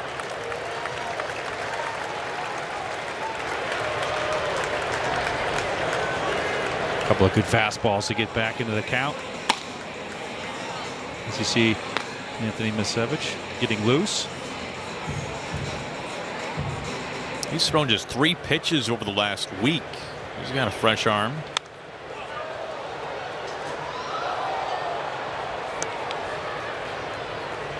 To get around back to the top of the order, that Ohtani and Walsh are the left-handed hitters, so could surmise that Misevich will take over for those two.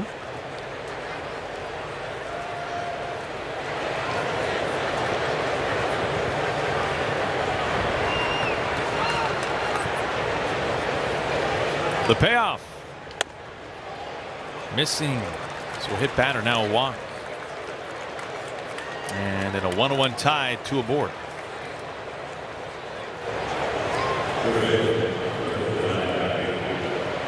It'll bring Cal Raleigh out to talk to Ramirez.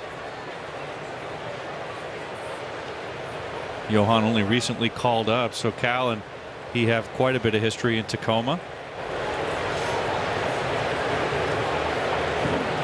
Johan, the former Rule 5 pick from the Astros. You know, we know this. The story remains the same for Ramirez. Electric stuff. Got that great fastball and slider, but has a hard time controlling it. But there's a lot there that makes you kind of dream on what can be. Not that he's going to ever have pinpoint command, but if he can just control things a little bit better. Well, and up to this point, Aaron, 10 strikeouts, only 3 walks, so he's done a decent job keeping the ball in the zone. Right now they need a ground ball. Facing Jack Mayfield. Pulls back a bunt. And takes a close pitch, ball 1.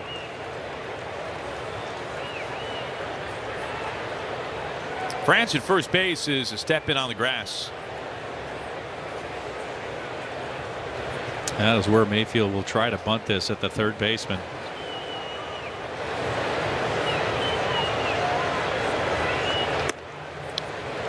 Cal throws down.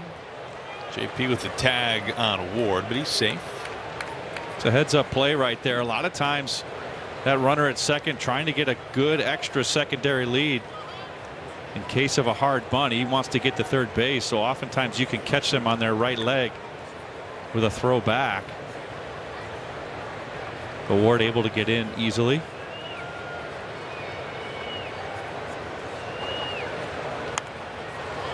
Popped it over the screen.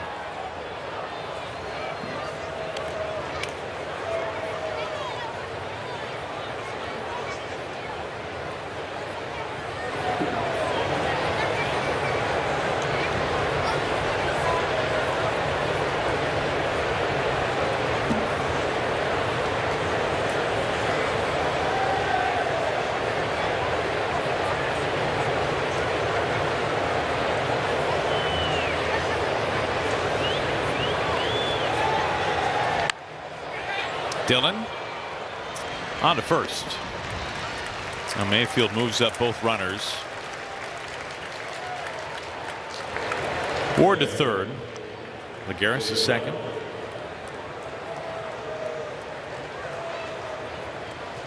One out, two in scoring position.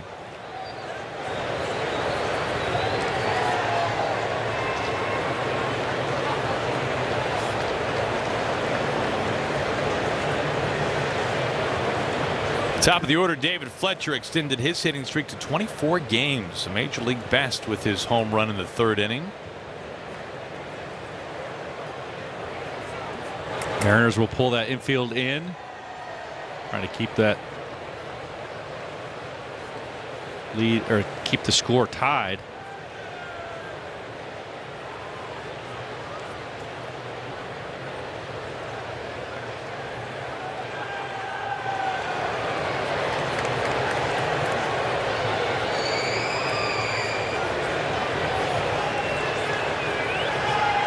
Go ahead run at third base. 96 at the knees. Well, Fletcher still has not barreled up a ball yet this season, but he has hit 2 home runs in this series. Look at his hard hit chart this year. 300 balls in play and has not found that perfect combination of exit velo and launch angle as this one almost gets away. Fletcher having a good series. He's been red hot.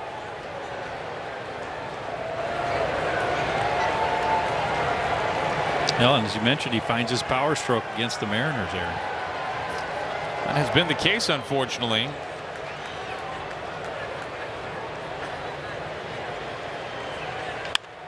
This is inside the bag and gives the Angels the lead. Ward is in. Lagares is coming home. He scores standing.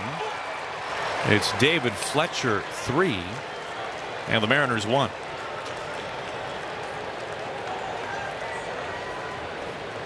Well, we've talked about it with the Mariners hitters coming up big in big situations by going the other way or up the middle, and David Fletcher just does the same thing. Gets a fastball up in the zone away from him. Doesn't try to pull it, just pushes that ball through the right side.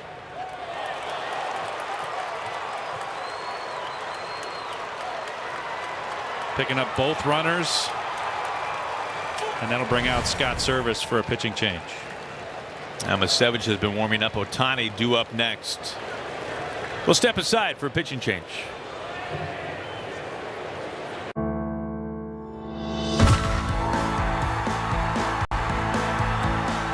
The ballpark is better when we're all here together.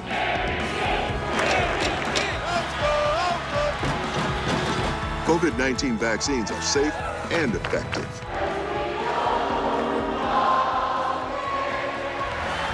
Join the team and help us all get back to doing what we love together. Wake up for a full day of baseball on MLB Central, featuring an all-star lineup of hosts and a colorful cast of guests all season. The fun never stops on MLB Central. Weekday mornings 10 Eastern, only on MLB Network.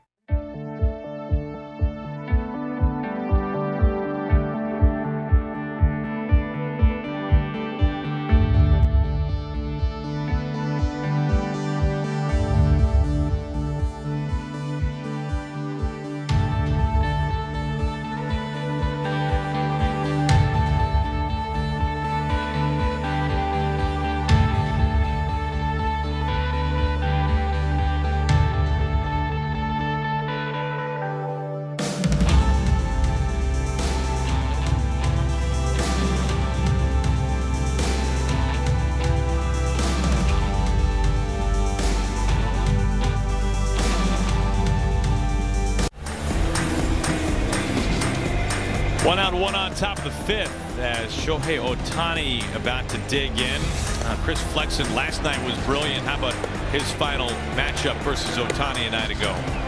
Well, able to keep him pretty quiet last night and in this series, except for the home run earlier in the series, and gets him on that changeup.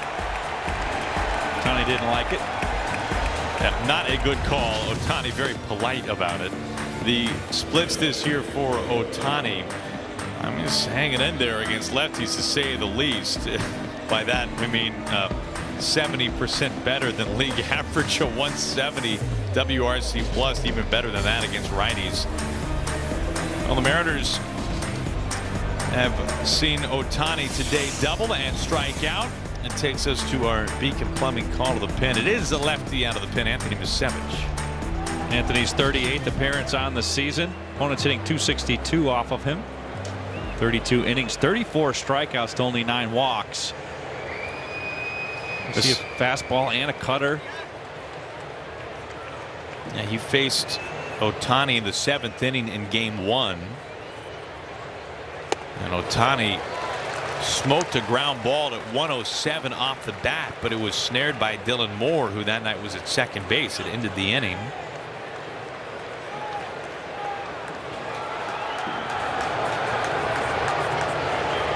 One out, Fletcher at first base after the 2-run single.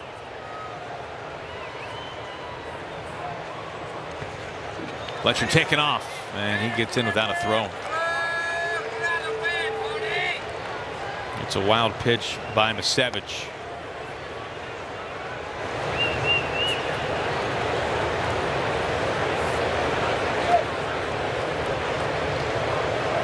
Good block there by Cal Raleigh, but looked like as soon as Fletcher saw the trajectory of the pitch in the dirt, he was taken off. No chance to get him at all.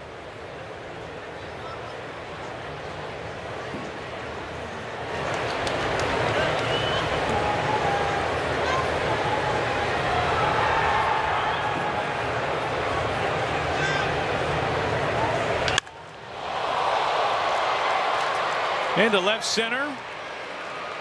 Bowers makes the catch. Fletcher stays put.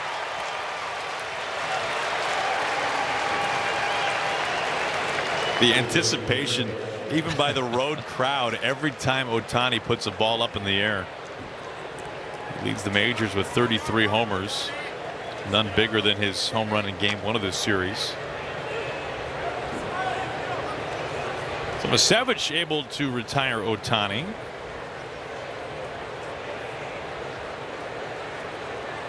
Left.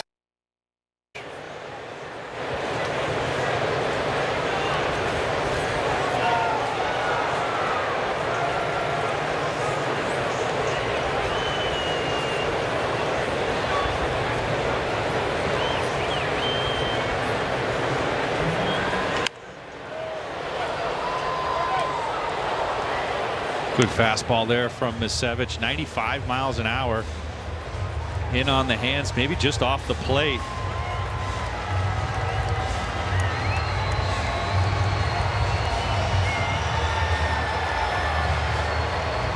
That should open up some space on that outside corner now for that curveball or the cutter.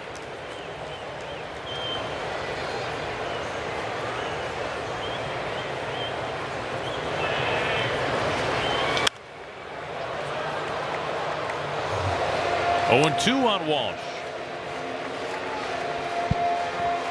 Angels have taken the lead in their half of this 5th inning. David Fletcher, a 2-run single. He has driven in all 3 for the Angels today. And stands at second.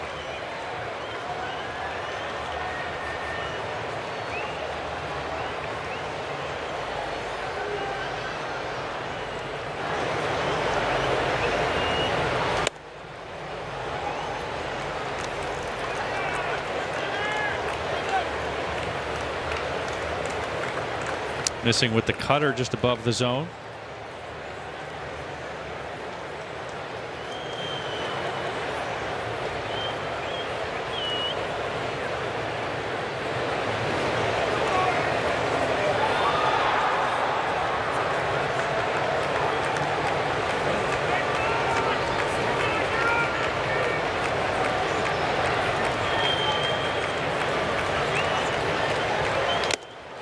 Held on to by Cal behind the plate. Misevich, a strikeout to Jared Walsh. 2 runs do come in. The Angels have the lead.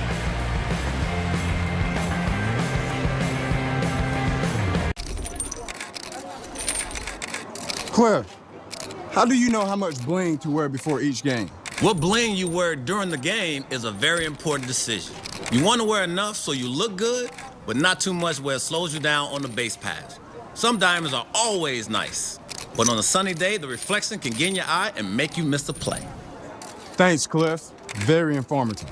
The analyst of MLB Tonight, answering baseball's toughest questions. Only on MLB Network. Give us the Derby with larger-than-life sluggers. Add Coors Field and Mile High, and let them fly. Here we go.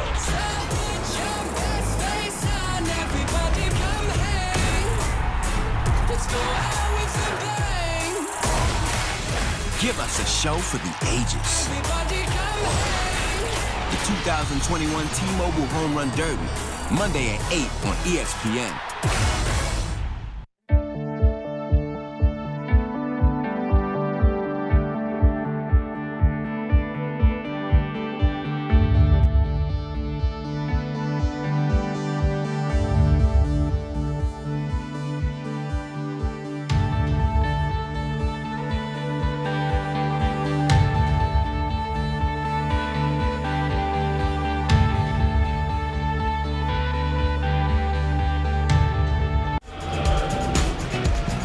It's on to the bottom of the 5th. Angels are now in front by a score of 3-1. Well, the Mariners are helping you stay cool this summer. We've got pitcher and cup set night on Friday, July 23rd, when the Mariners host the A's at 7:10. The first 10,000 fans 21 and up will score this 5-piece set thanks to EQC tickets at mariners.com.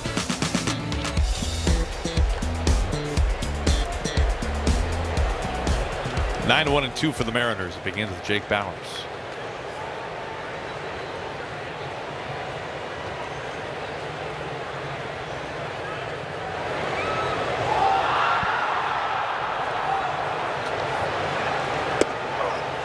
First pitch strike.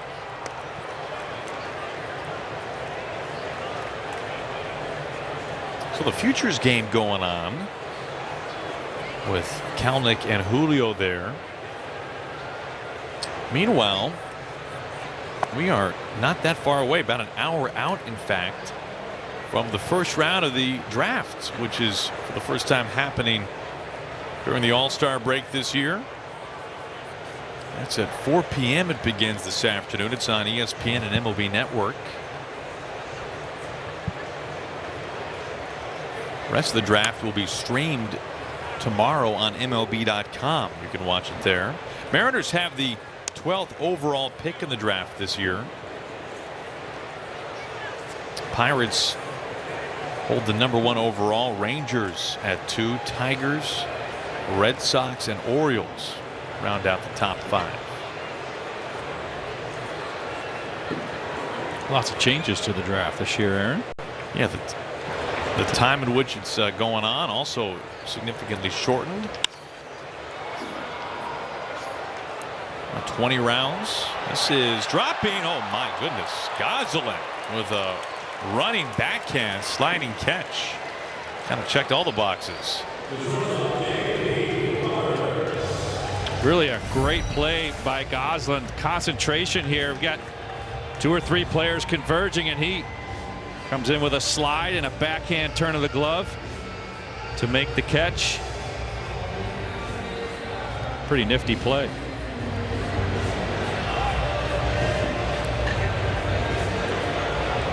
But yeah, you mentioned the timing, almost a month later than normal, Aaron. Usually the draft early June. 20 rounds will be a change, although they had 20 rounds last year, I believe. Ball one to J.P. Crawford.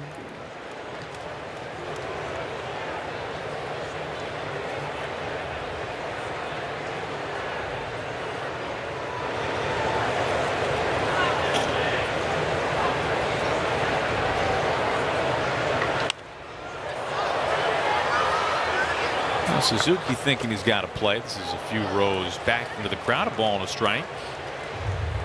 Well, Suarez now 81 pitches. Steve Cishek begins to throw for the Angels in the bullpen.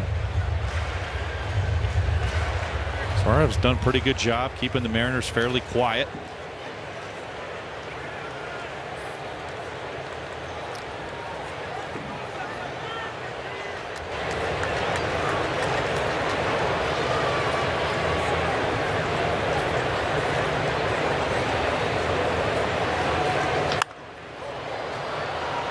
Shallow center. Iglesias makes the catch. 2 up and 2 down. Here's Mitch Haniger.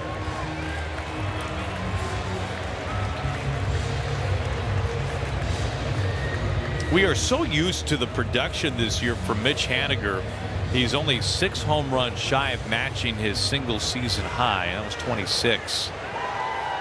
But let's not forget that it's been essentially a year and a half since Mitch has been on a big league field, and he's playing as though he hasn't skipped a beat.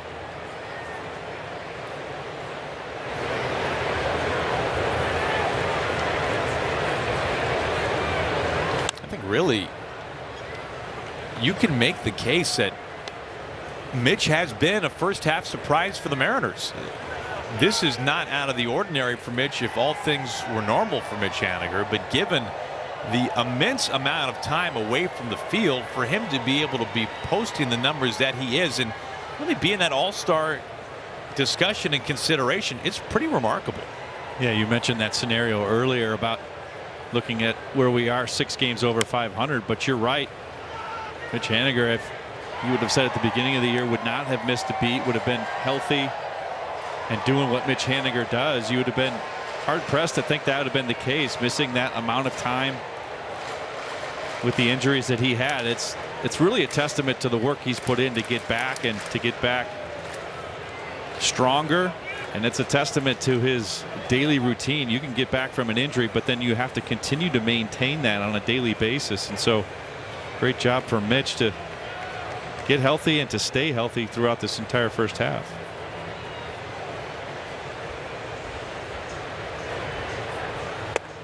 Haniger underwent 3 surgeries in a span of 7 months.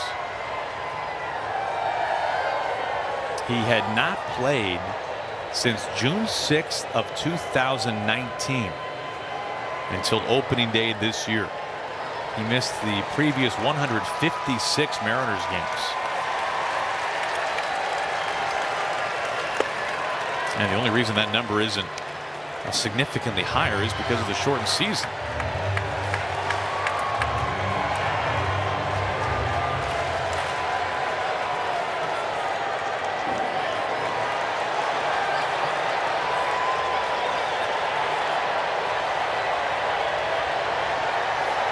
At one point he lost 20 pounds because of the surgeries and trying to get back on his feet. He's regained a lot of strength and right back where he was. Well, we've seen the results of what he's done on the field, Aaron, but the veteran presence he's been in the clubhouse, along with Kyle Seager, Kendall Graveman, Marco Gonzalez, these guys leading this young team.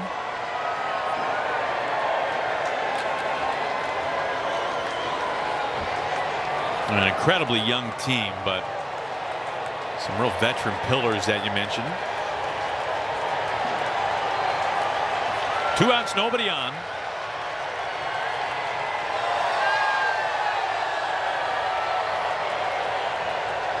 Long pause. Now the payoff. Near the line, Mayfield's got it at third base.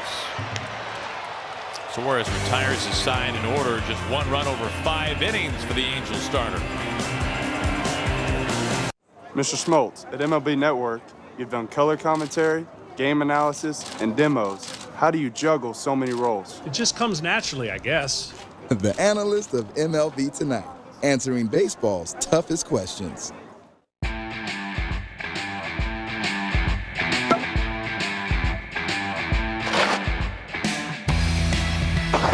It's time for MLB Pitch, Hit, and Run, presented by MLB Network, the official youth skills competition of Major League Baseball. Give the kids in your community a chance to compete in the 2021 Pitch, Hit, and Run Finals by hosting a local competition. Sign up for free at pitchhitrun.com.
MLB All-Star Game presented by MasterCard Tuesday on Fox. Coverage begins at 4 p.m. Pacific.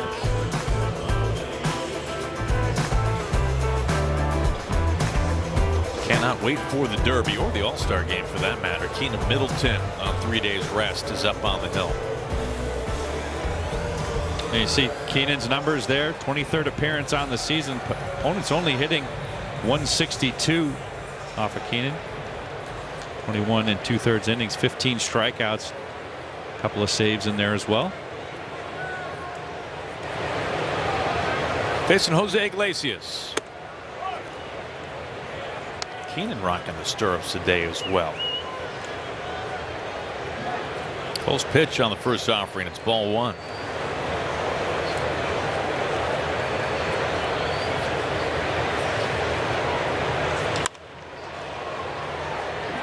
Softly hit into right field. Haniger is there. Leadoff man retired.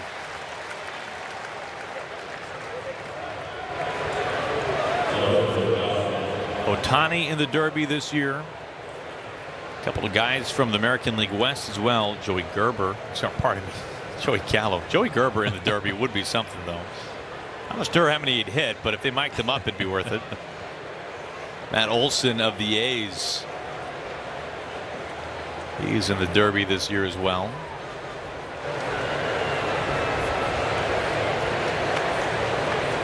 I'll tell you what's cool is Major League Baseball giving the invite to Trey Mancini, who has overcome cancer and is the hands down comeback player of the year.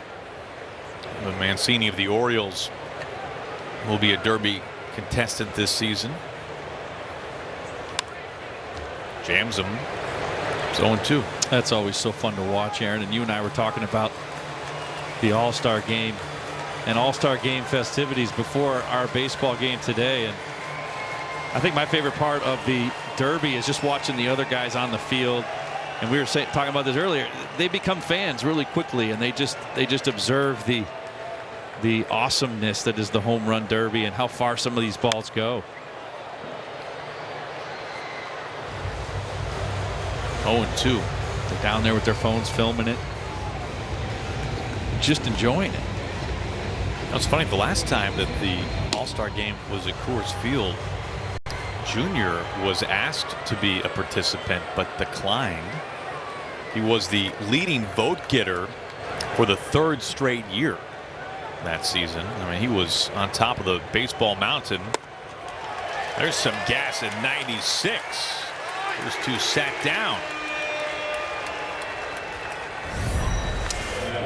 Well, a couple of really good heaters. One at 97 in this at bat, and then the last one there, 96 miles an hour. Middle away from Goslin, and just kind of blew it right by him. That brings up Suzuki. And so Junior goes out onto the field the day of the Derby, the day before the All-Star Game, for a workout. And when the American League squad is working out, he is given essentially an award for being the league's top vote getter once again. And when he took the field, they had opened the ballpark up for fans to watch the workouts, he was booed. The top vote getter was booed because he declined to participate in the Derby. And after hearing that and talking to some guys, he said, you know what, I'm in. And he won it over Crawford's leap into left field. Junior, a 3-time Derby champ. You know what's funny too is that was, I believe, was the first year that the Derby really was televised live and was not produced for TV. Prior to this was really something that they packaged together, they made into essentially a TV show, and then they put on the air. But that was one of the first years where they decided to really make this an event. So of course they wanted Junior to be a part of it. And man, did he deliver. Taylor Ward lifts this into medium depth right. Haniger underneath. Middleton working a scoreless top of the 6th to the home half. Ty France to be followed by Luis Torrens and Jake Fraley. Wake up for a full day of baseball on MLB Central, featuring an all-star lineup of hosts and a colorful cast of guests all season. The fun never stops on MLB Central. Weekday mornings 10 Eastern, only on MLB Network. Hey Harold, how do you prepare for a big show? Well, I just try to stay positive. Take it one show at a time and treat it just like any other show. How do you feel about the other analysts you work with? It's a great group of guys. We're all on the same page. I'm just happy to be here. What's your prediction for the season? We'll see what happens. It all comes down to execution in the studio. The pro player answers. He's still got it. The analyst of MLB Tonight, answering baseball's toughest questions on MLB Network.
Today's Angels starter, Jose Suarez, a lefty with a great changeup. He fell behind early. The Mariners led this game 1-0 after 1, but damn, man, he clamped down from there. He goes through 5 innings, allowing just a single run. Yeah, pitched a really nice ball game today. We talked about his changeup, something that he's improved. As you look at his line, 5 innings, just 3 hits, only 1 by a right-hander. The other 2, Crawford and Fraley, for base hits. 1 run, no earned runs on the afternoon. 5 ground ball outs, 6 fly ball outs, and the 4 strikeouts for him. Pretty nice afternoon for Suarez.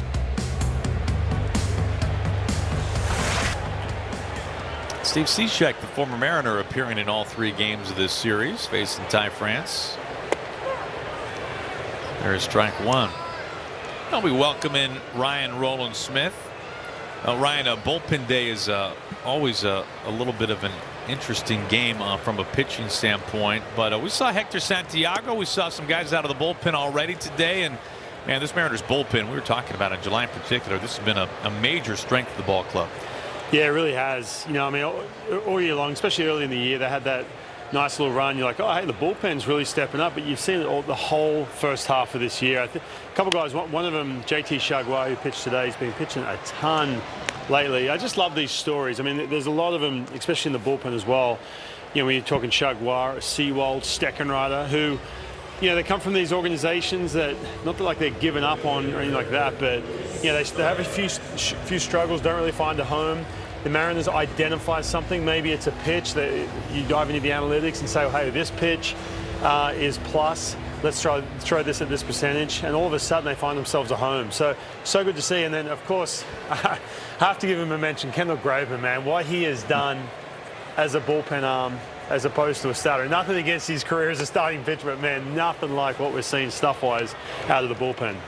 Yeah, you're so right, Ryan. This bullpen has been nails. And as you look at the starting staff, over the course of this first half, what jumps out at you in terms of starters? I think, first of all, Yusei Kikuchi, the first couple of years we saw him, we didn't quite know what to expect. In other words, as far as we knew the stuff was there, we knew there was so much potential, but it just wasn't happening for him. There was times where he would implode or come off the rails, or he's just inconsistent.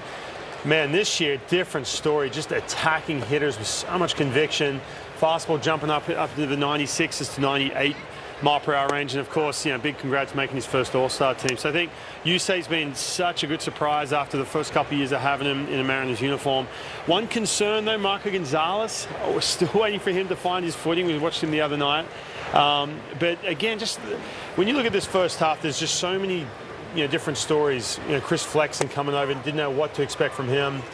Logan Gilbert, same thing too, coming up. Him and Jared Kelly came up at the same time, and Logan has really flourished.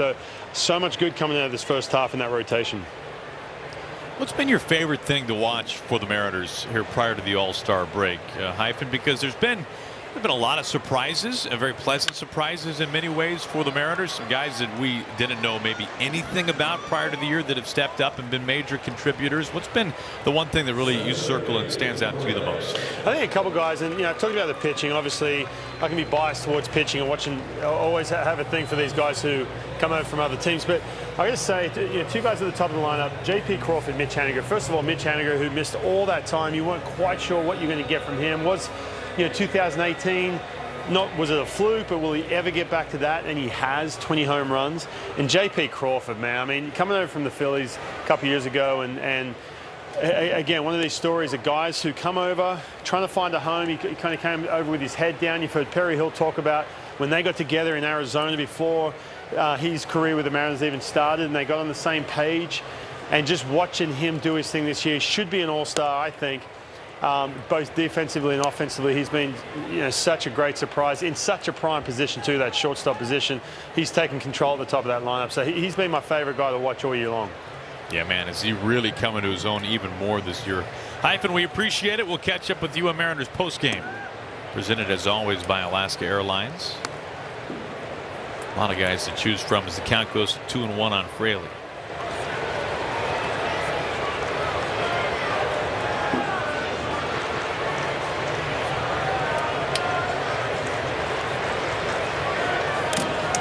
Really jackknifes him. 3 balls and a strike. I really like Hyphen's remarks about Yusei Kikuchi, and I would just second that. I mean, obviously it's easy to say that the All-Star selection for the Mariners had a great first half, but I think overcoming what he did the last couple of years and just kind of almost reinventing himself out there this year and finding his cutter, which has been a really big pitch for him, a confidence booster. What a great first half it's been for him. He's been remarkable. Fraley reaches base for the second time. We'll see Cal grab the other helmet and turn around. Bat left-handed.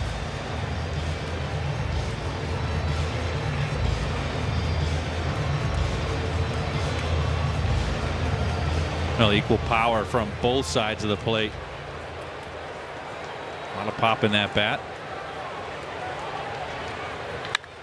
Line, a foul ball.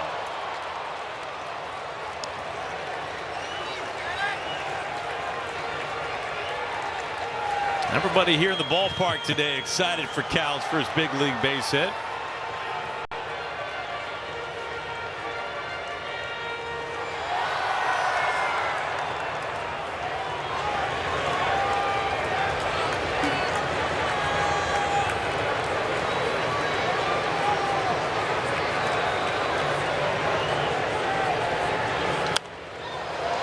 Foul back. Couple of good healthy hacks there, left-handed.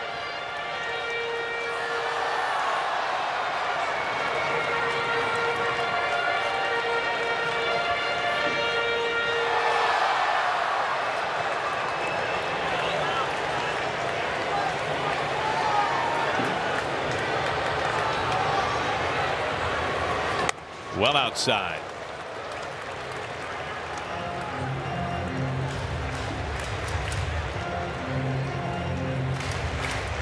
You know, Aaron, I would be remiss if I didn't mention when you see a guy make his major league debut, just all the work in the minor leagues that goes on behind that. And just give a shout out to the organizational staff, Andy McKay, Tony Arnerich, who's done a lot of work with Cal defensively and offensively, just on down the line. These guys put in a lot of time and take a lot of pride in seeing these guys make their major league debut. Well, it will happen, but Cal 0 for 3 today in his big league debut. We've played 6. It's not just because Boll & Branch organic cotton sheets are incredibly soft. They are. And it's not just that they're free from toxins and made by people who are paid and treated fairly. That's true too.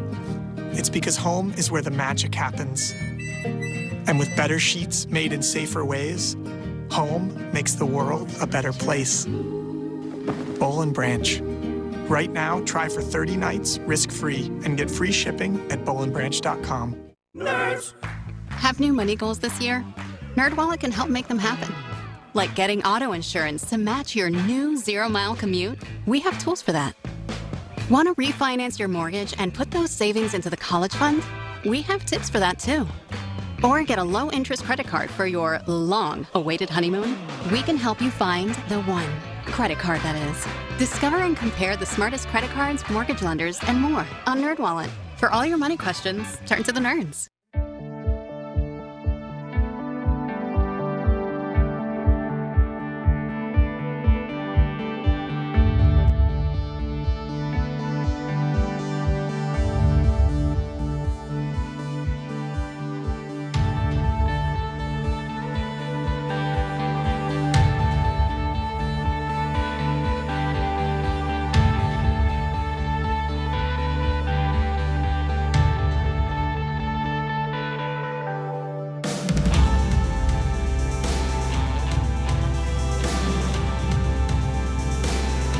Angels in front 3-1 as we turn the page to the top of the 7th.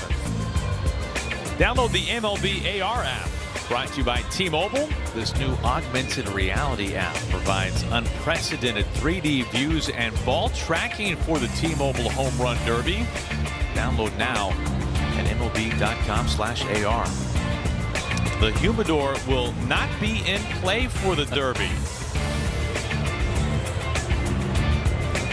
Home runs will be flying out of Coors Field. Middleton with a scoreless 6th. Back on for the 7th.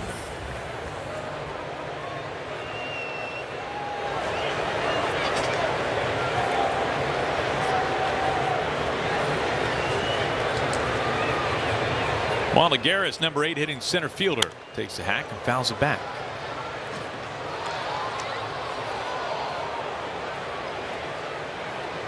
Dan, you got to tell us, as the draft is 40 minutes away from beginning, the Mariners with the 12th overall selection in the first round, you got to tell us about your last interaction. You were drafted by the Reds in the first round with a Red scout. Your final days as a college player. Yeah, I was walking to the bus and we had just been eliminated from our Big Ten tournament, University of Minnesota. Talking with the scout as I was headed back toward the bus. Disappointed we were out of the tournament. And our conversation with the scout, it was not a glowing report from the Cincinnati scout, which was disappointing for me. It kind of crushed me a little bit because I knew the draft was coming up in a couple of weeks. Well, what did he say to you, Dan? I wasn't happy with my progress.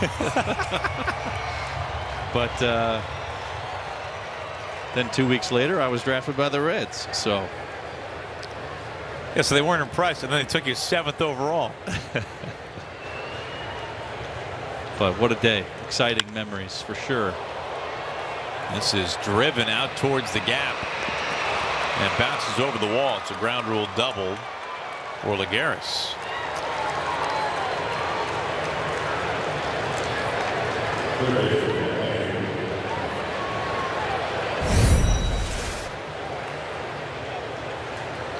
Well, it's a fastball going to the top of the zone, and Talk about that pitch so much because so many pitchers go up there because hitters can't get on top of it. But Lagares able to get on top of that one, drive it into right center. 16th double on the season for him.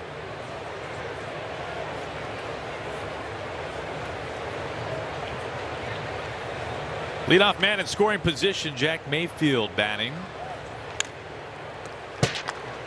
It is interesting. You were drafted 6 picks after Chipper Jones went 1-1 to the Braves.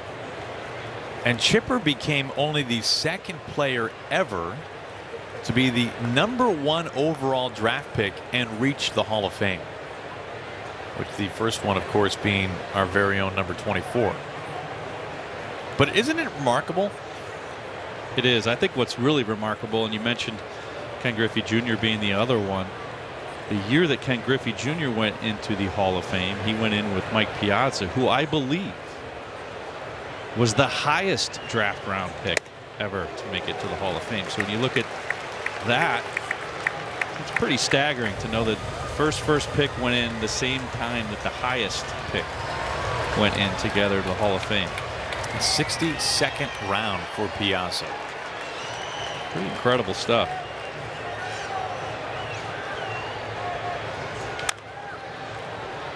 But I got to say, Aaron, I was a little offended earlier when we were talking about the draft and you asked if I received a telegram about my draft. No, I asked it. Yeah. How old do you think I am? I was just curious, you know, if the courier made it on time, if there were any hang-ups or anything. Because, you know, horse and buggy, it's treacherous, man. You never know what you're going to run into. Wow, that was hurtful. The 0-2. Very close pitch. But you had to make sure that you were around the phone. You're not leaving the house. Yes. Well, I will say it was before cell phones.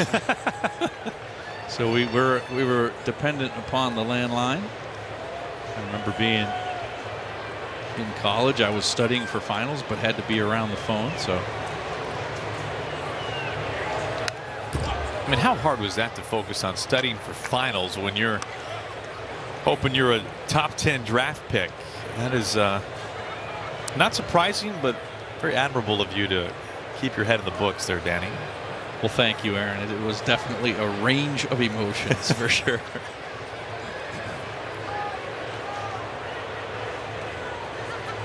I take it you made sure the roommate stayed off the phone. Yeah. Made sure we paid the bill and kept them off the phone.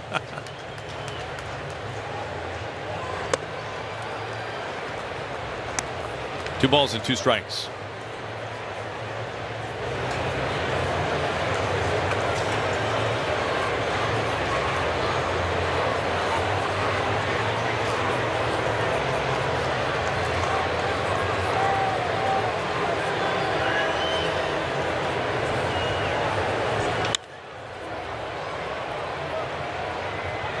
Haniger lined up well for it. Easy catch. Lagares stays put. 1 out.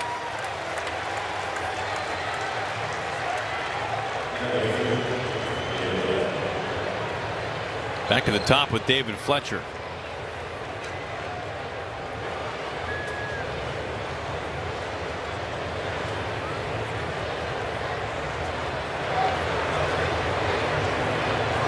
So what was it like for you when you were then going through it as a parent with Eli when he was drafted?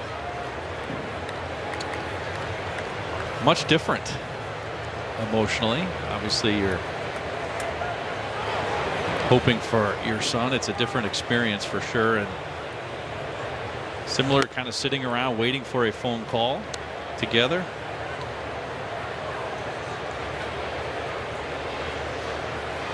Finally getting it. Excitement. It was did bring back a lot of memories. Let's put it that way. An A ball now with the Pirates. Fletcher lashes this to center on a hop, and it kicks off of Fraley. Lagares is in to score. It's a 3-hit day for Fletcher. He has been a wrecking crew in this series. 7 for 13. does. Pitch down in the middle. And Fletcher just lining this right up the middle. Lagares, knowing where Jake Fraley in center field, was able to get off right at the crack of the bat, scores easily. That'll be Fletcher's 4th RBI on the day.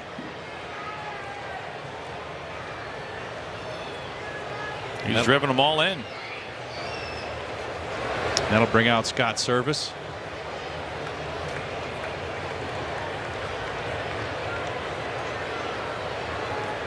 We'll step aside for a pitching change. 1 out, 1 on, top of the 7th. Nerds. Have new money goals? NerdWallet can help you find the credit card to make them happen. Want to earn enough points for a weekend of fancy camping? We have options for that. Maybe have a better credit card than your older sister. We have comparison tools for that. Or find a card that lets you donate your cash back to food banks. We have tips for that too. From low rates to the best rewards, easily discover and compare the smartest credit cards. For all your money questions, turn to the nerds. I was born to be the next big thing. No telling where I'm going, but I'll show you what I mean. Like, na na na na na na na na na na na. You see me moving, but they're never gonna catch me.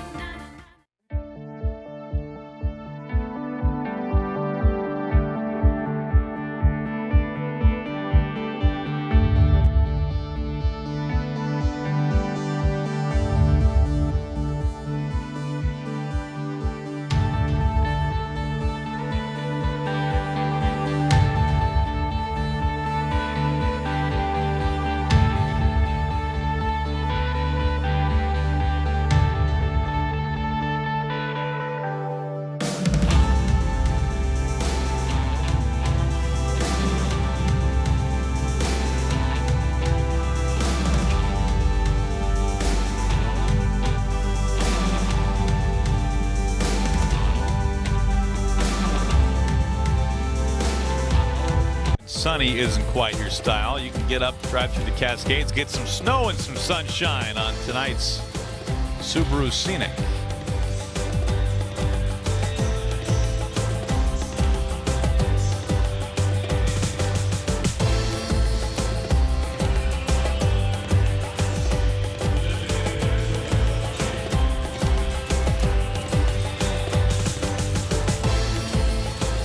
All well and good. I'll take the near 80 degrees while we've got it.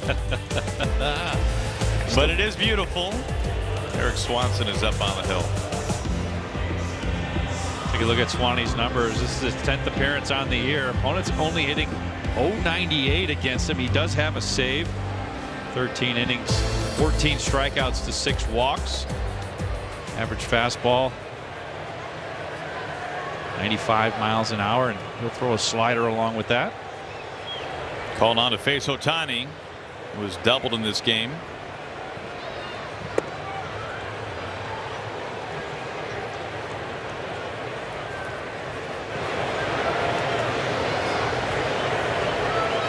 Ohtani leading the majors with 33 home runs.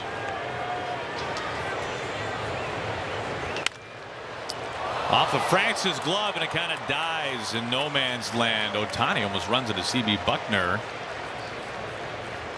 Not kind of, he does. I think Ohtani's saying, hey, this is where I'm running. You see Ty France with a dive, and he's able to get the glove to it, but just can't hold on to it. Ohtani out in front of a slider. And as you mentioned, Aaron, out into no man's land. Ohtani, who can run, he got down the line good.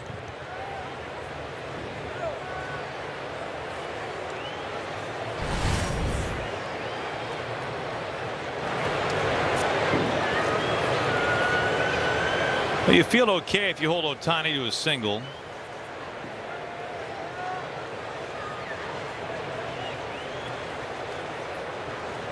Fletcher into second. Here is Walsh. Almost a collision course here at first base. C.B. Buckner, our first base umpire.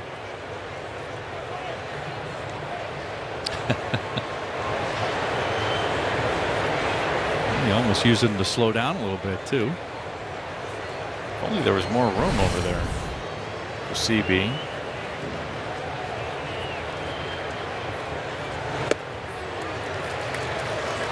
One ball and 1 strike.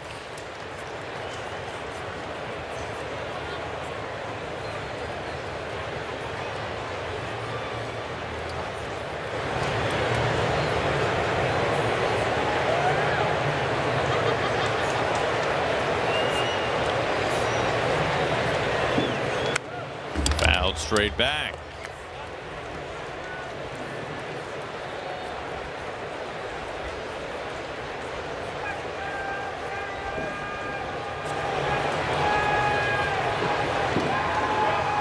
Really, it's pretty incredible what this Angels offense has been able to do without so many big names this season. Trout's been out since essentially mid-May. But in terms of league and park adjusted offense, they are 6th in baseball. They are without Trout, without Justin Upton. Anthony Rendon is on the injured list as well. I mean, talk about going out at the nearing the trade deadline and getting a guy. They're going to get Trout back. He's eligible to come off the IL early, very early, in fact, just days after the All-Star break. If he's ready for it, he would be eligible during the first series against the Mariners to open up the second half.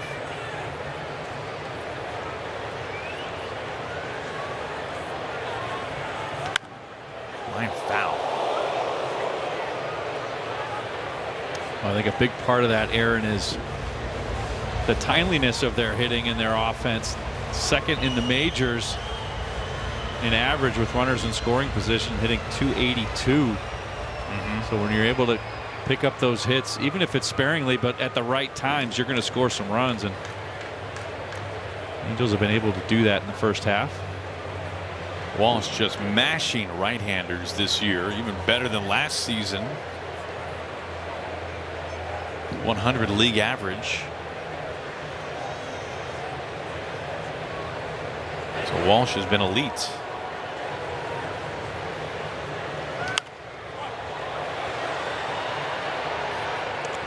Good fastball there, 96 miles an hour towards the top of the zone.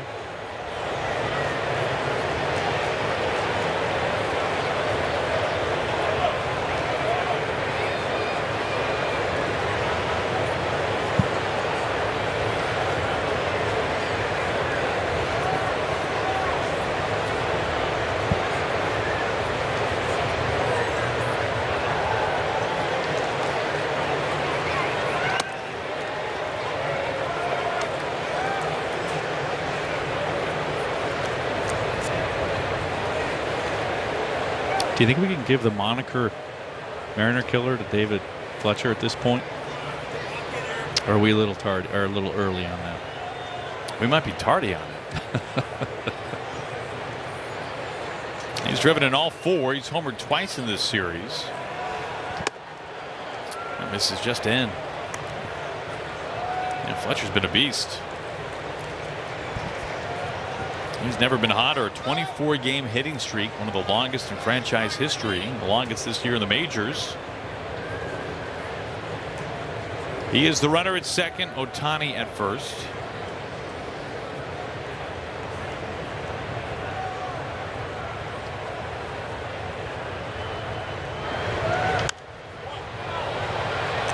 Mariner pitchers will have an opportunity to stop that streak after the break as they go into Anaheim for 3 games.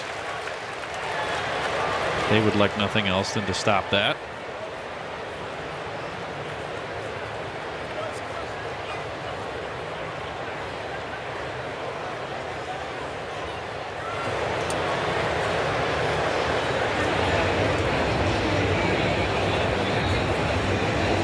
Tony Watson, we saw him earlier in this series getting warmed up.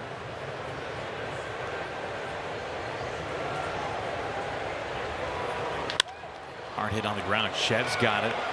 JP at second base. Wide throw.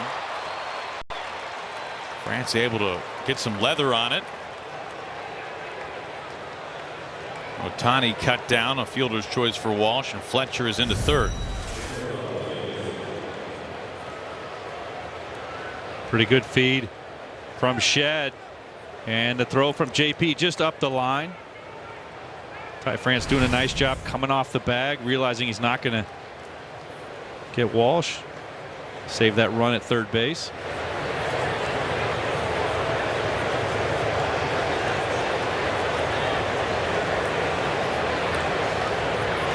Two outs, runners on the corners for Jose Iglesias, who is 0 for 3 with 3 fly ball outs. How about 4?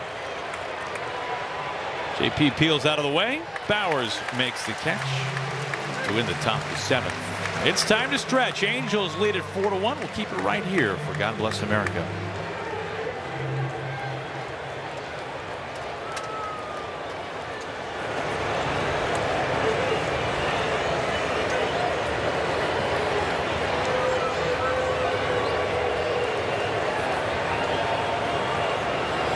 Before we sing "Take Me Out to the Ball Game" on this Sunday, we ask you to please rise and direct your attention to the area behind home plate to sing "God Bless America." Please welcome back Kira Smith. God bless America, land that I love. Stand beside her and guide her through the night with the light from above, from the mountains to the prairies to the oceans, white with foam. God bless America, my home sweet home. God bless America, my home sweet home.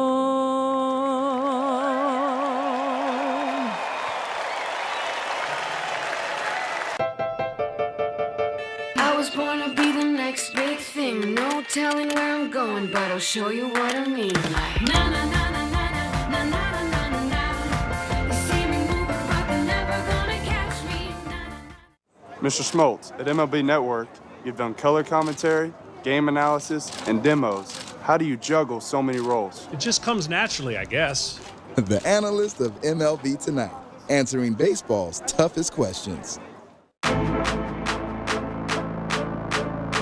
You want that home run feeling? Then step in the box and let it rip. Get ready for the Major League Baseball Junior Home Run Derby, powered by MLB Develops. Compete locally and swing your way to the 2021 Junior Home Run Derby Finals. Get your community involved by hosting a local derby. Sign up for free at jrhrd.com.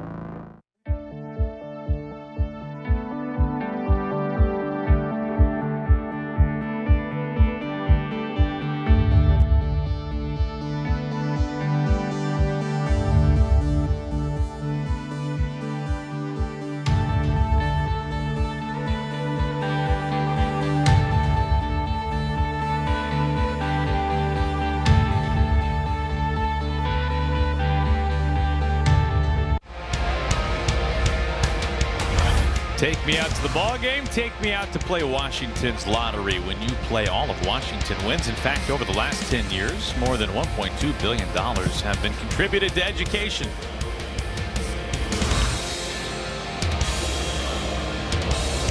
We open things up in the bottom of the 7th. Angels in front 4-1, final game of the series as we go into the All-Star break. And Southpaw Tony Watson is up on the hill. 32nd appearance on the season. Opponents hitting .216 off of Tony. 27 2/3, 19 strikeouts, 211 walks. Fastball about 92 miles an hour on the average. Throws a slider and a changeup as well.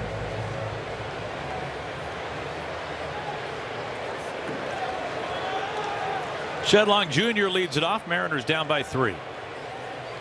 And he takes ball 1.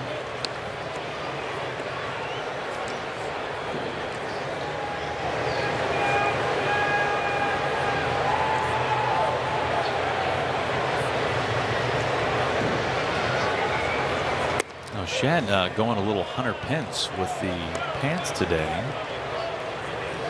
Hunter, by the way, Danny, made his broadcasting debut yesterday. Wow. I missed it. He was on the call of Rangers and A's on FS1. He also does a weekly podcast with The Athletic. So Hunter beginning to dabble into sports media. Guy with a big personality. Beloved in San Francisco, among other places. Used to really enjoy watching him play, just the energy he brought to the field. Got it done.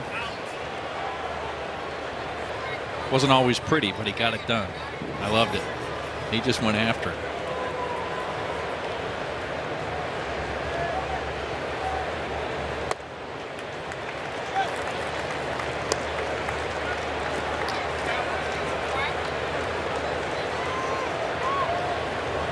And one of my favorite quotes about Hunter Pence, someone once said, he has the ugliest swing since Charles Barkley. If you have seen Sir Charles swing a golf club, yeah, Pence wasn't always the smoothest, but man, he produced often. Shed grounds out. There's out number one. You know, there are those guys that the numbers don't always indicate the greater value for a player. Right now, Pence was an all-star outfielder. Yeah, I mean, he posted numbers. He had a great career, but especially if you look at those Giants teams that he was a part of that went all the way, there was that X factor that Hunter Pence brought to that clubhouse and to that fan base and that ballpark that only so many guys have, and you can't put your finger on it all the time. You couldn't be more right, Aaron. And those are the personalities that bring teams together. They love to laugh and just watch and enjoy Hunter, and he did a great job of that. You're right, and he's kind of the glue that keeps everybody together. We got Tom Murphy grabbing a bat as a pinch hitter.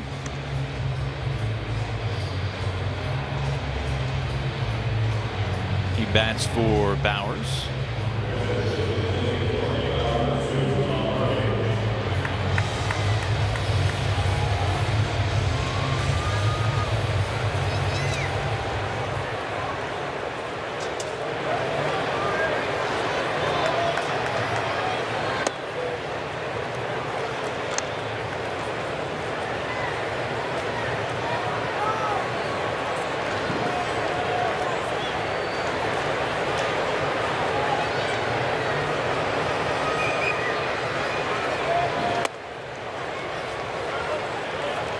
When Hunter Pence was traded to the Giants, he famously started riding an electric scooter to the ballpark every day because, as he once put it, he couldn't fathom driving. Which, you know, when you think about Hunter behind the wheel, maybe that's an okay thing. There was great uproar in the Bay Area when his scooter was once stolen. Ooh. Yeah, you want him to be able to get to the ballpark. I remember a couple or several spring trainings ago, I mean, I knew he was a big guy, but he was a big guy. I was impressed by his size. Not as wiry as you thought he would be? No, exactly.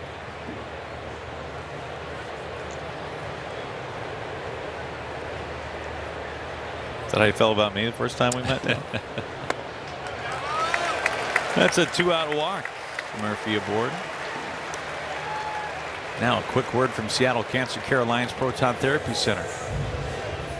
I found out I had prostate cancer on opening day 2017. I had a friend who had prostate cancer, and I saw the side effects he was going through, and I just thought there had to be a better way. It was much easier than I ever thought possible. If I had to recommend proton therapy, I absolutely would. 2-out walk puts Murphy aboard. And steps J.P. Crawford. We've got Donovan Walton running at first base. Just recalled. So short day for Murphy.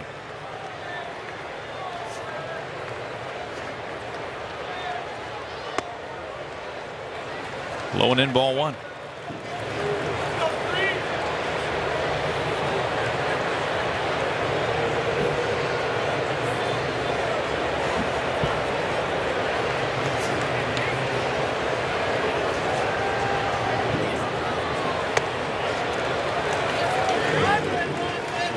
A couple of quick outs for Watson, and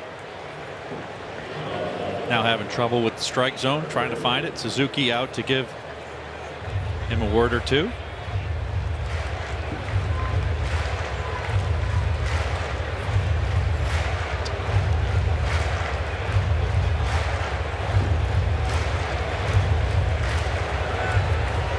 Madden's second year in the dugout for the Angels.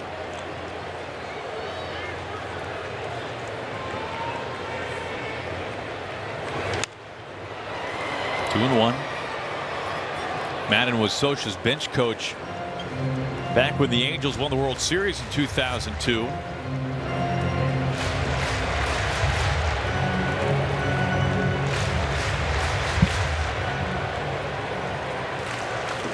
More recently guiding the Cubs to the World Series in 2016 and winning it all.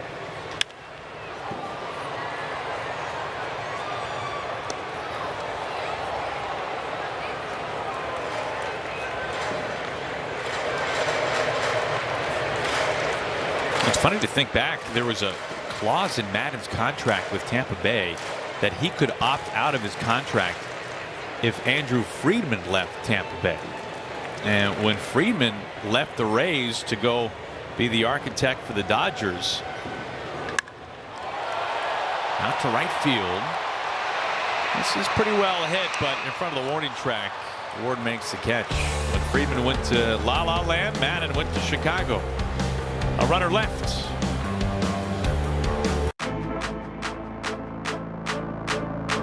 You want that home run feeling? Then step in the box and let it rip. Get ready for the Major League Baseball Junior Home Run Derby, powered by MLB Develops. Compete locally and swing your way to the 2021 Junior Home Run Derby Finals. Get your community involved by hosting a local derby. Sign up for free at jrhrd.com. Hey Al, I'm just wondering, during the demo on MLB Tonight, what was that meatball you threw? Meatball? I think you're misunderstanding. That was a hitting demonstration, and that's what I was supposed to do. Oh, he got home, baby. Right. I think that ball's still traveling. Any farther, and you need a flight plan for it. Next question. The analyst of MLB Tonight, answering baseball's toughest questions. Only on MLB Network.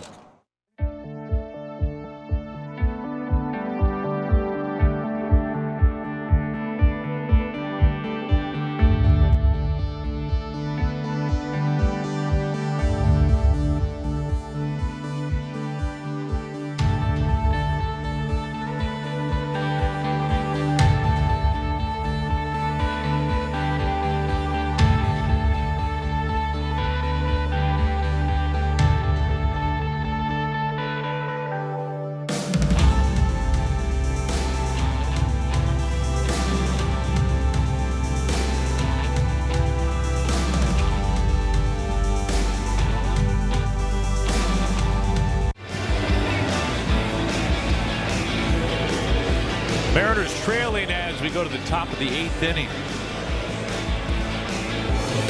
Now, Root Sports is looking for the ultimate fan in the state of Alaska throughout the month of July. Send us your photo and story at rootsports.com/ultimate-fan, and you could win a VIP trip for Fan Appreciation Night.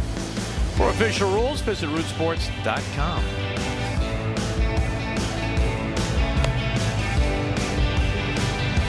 Rafael Montero is on to work the 8th inning for the Mariners. Now the numbers for Montero in the first half here: 37 appearances, 39 in the third innings, 33 strikeouts to 12 walks. Good mid-90s fastball, 95, 96 on an average. And he throws that good slider and changeup as well. Facing Phil Gosselin.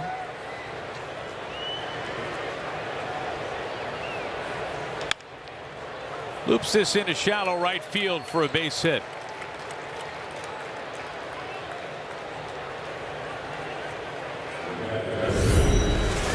Goslin wasting no time, gets that first pitch fastball. You can see it running in on his hands. And able to stay inside of it just enough. Pick up the single to right field to start the 8th.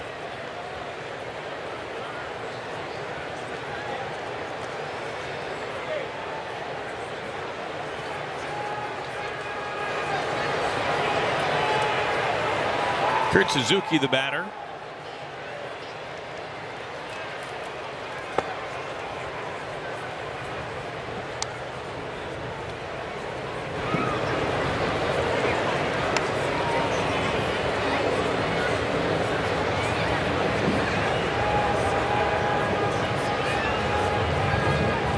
Max Stassi, who has caught the first 2 games of this series for the Angels. Suzuki making his series debut.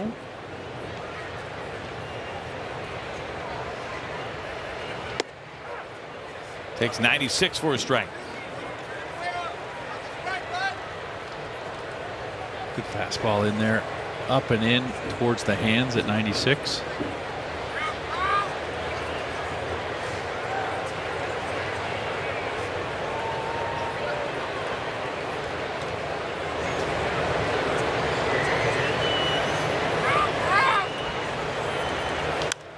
Suzuki, a long time with the A's. In fact, he broke in with the Athletics in 2007. Would become an all-star as a 30-year-old with the Twins. That was in 2014. And then the last full season of baseball, he won it all as a member of the Nationals. He was with the Nats last year as well. Now his first year in SoCal.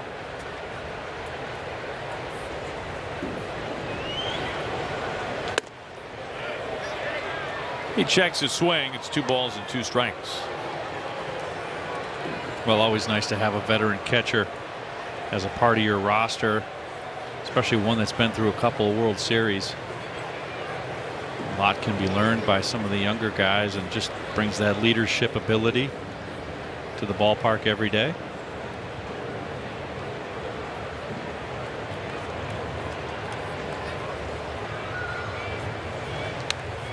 Gets a piece, fouls back 96. Montero been able to just stay hard with him. Lots of fastballs, top of the zone.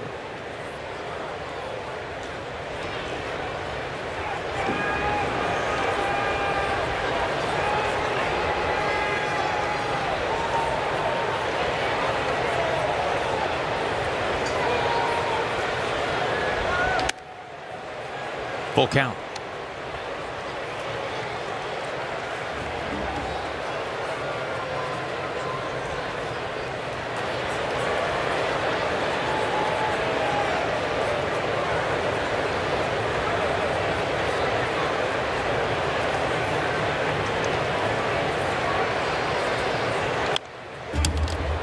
Making him work for it.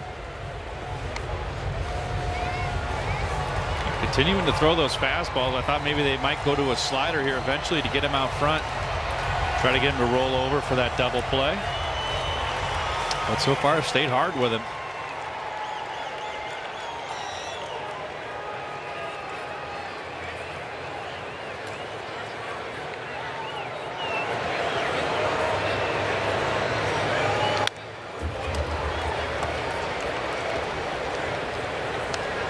Another fastball, another foul ball.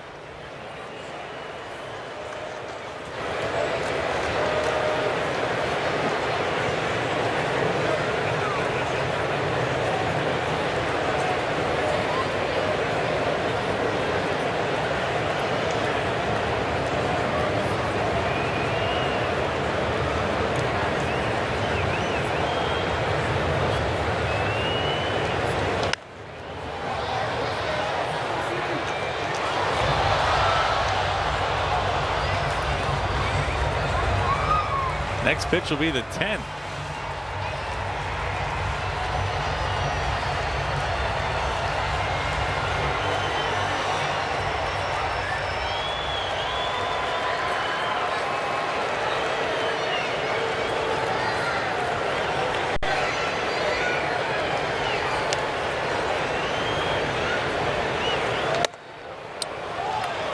He has earned a walk.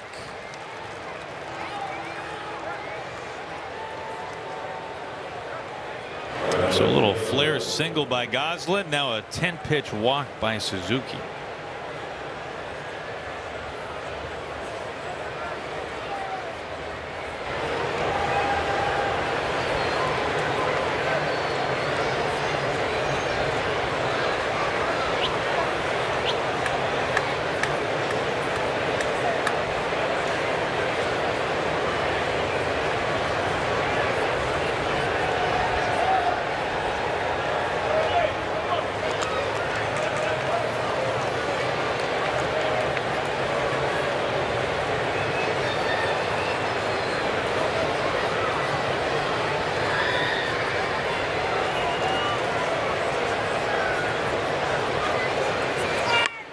Ward pops up the bunt to the mound. And Montero gladly accepts that gift. That was the second sacrifice bunt attempt we've seen today. First one was successful. This one was popped up. See Ward squaring around, getting the bottom half of the ball, popping it right up to Montero.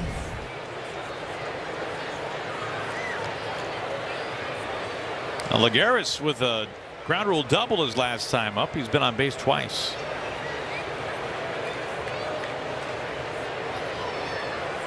Double play gets Montero out of this top of the 8th.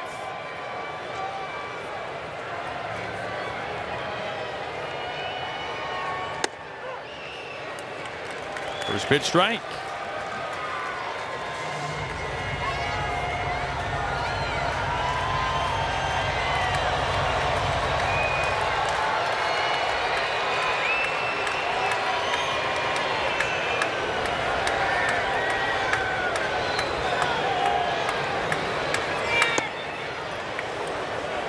Good pitch, clip in the corner, but 1-1.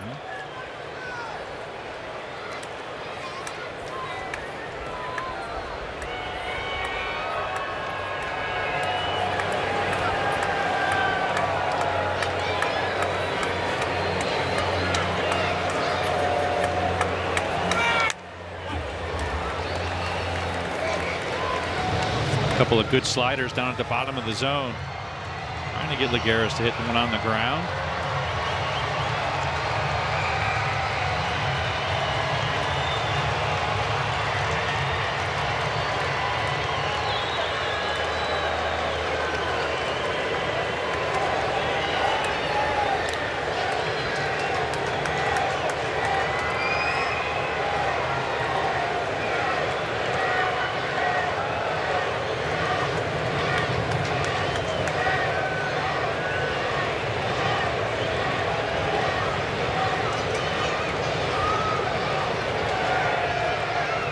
And now Lagares calls time.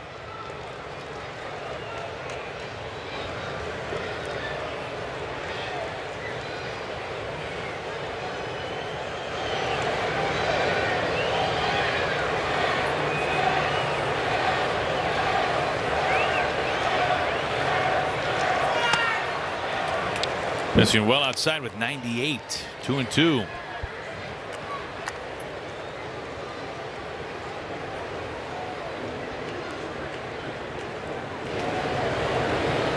And Montero's got a fresh arm, 4 days rest.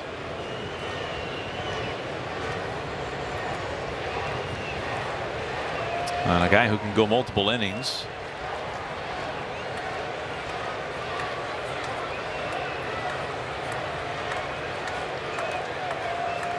Swings right through 95, elevated. 2 outs.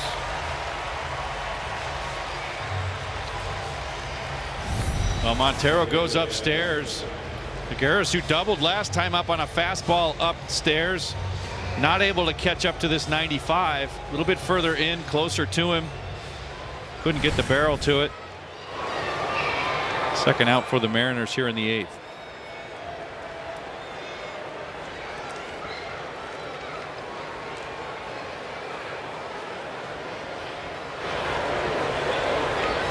Two outs, 2 on. Jack Mayfield now hitting.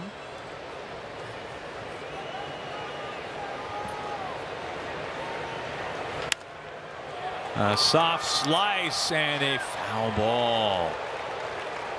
Almost a carbon copy of what Goslin did.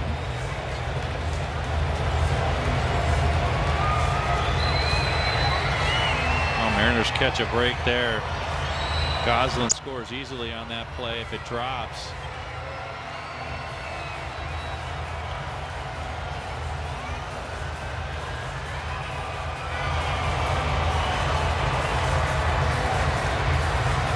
Cal Raleigh out to talk with Montero, make sure they're on the same page scouting report wise.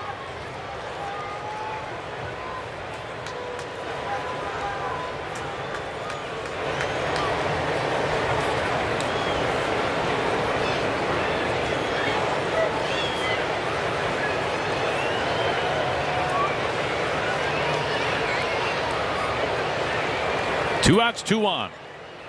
The 0-1. Fastball missing.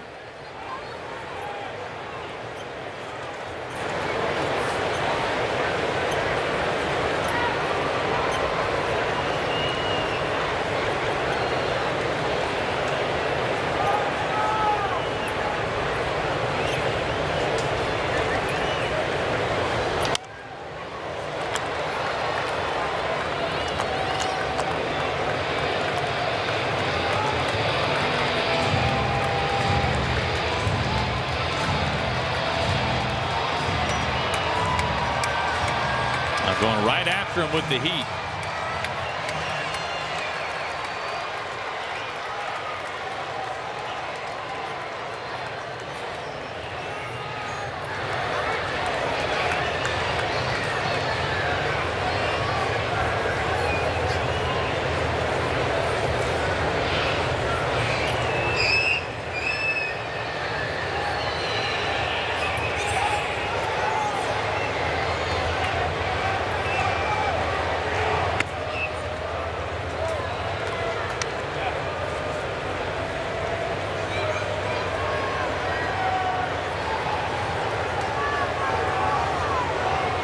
Try to get him a chase on that slider down and off the plate. Mayfield not biting.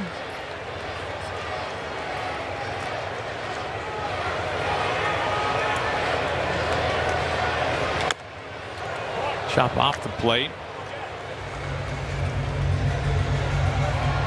He's gotten away from the fastball the last couple of pitches. Yeah, that one a changeup down there, down middle of the plate. Mayfield just able to get a piece of it. He sped him up with those fastballs early, and now is trying to get him to chase that off speed.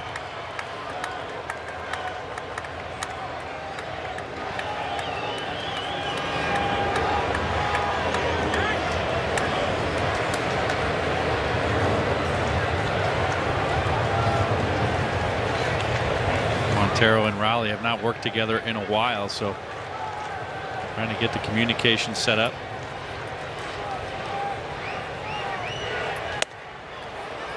Upstairs with a fastball, and he was able to check the swing.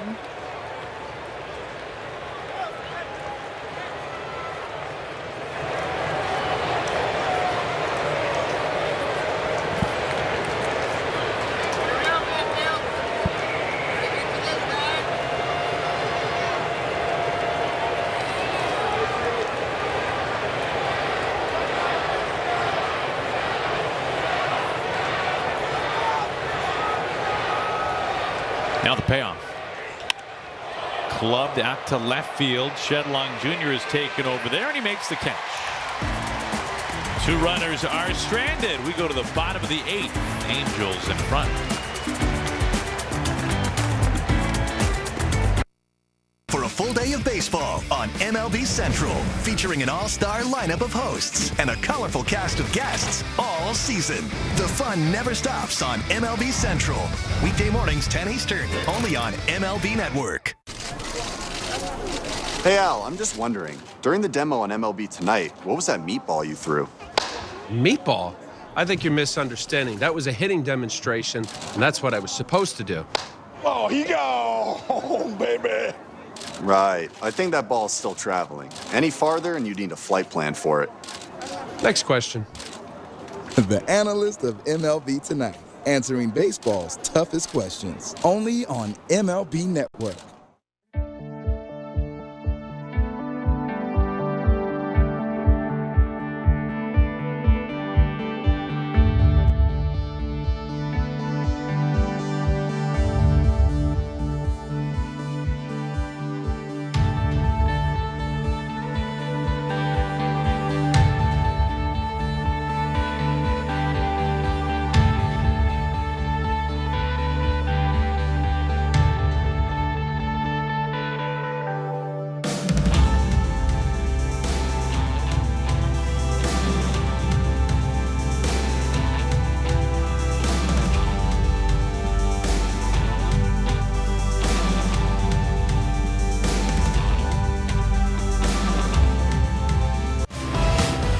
Well, don't miss the 17th annual Edgar Martinez Golf Classic presented by QFC and Liberty Mutual, benefiting the Muscular Dystrophy Association. This year's event on Tuesday is sold out, but you can still make a donation to support the MDA's mission.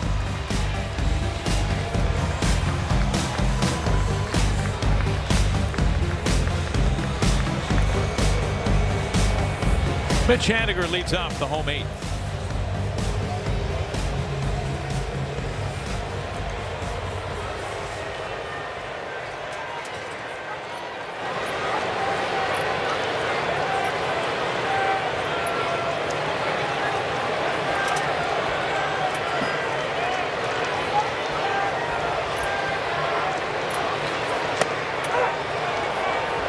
Just clips the corner for strike one. Haniger France Terens in the bottom of the eighth inning.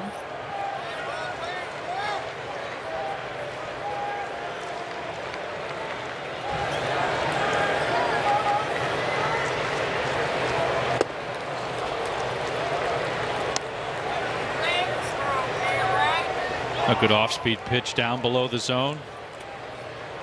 Mitch with a hit his first time up, and then grounded to third his other two times.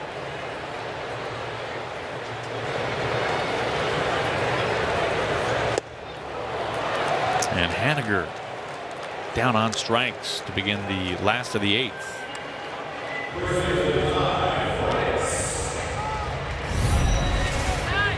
It's another off-speed pitch to change up away and down. Gets Mitch just a little bit out front. Unable to get a piece of it.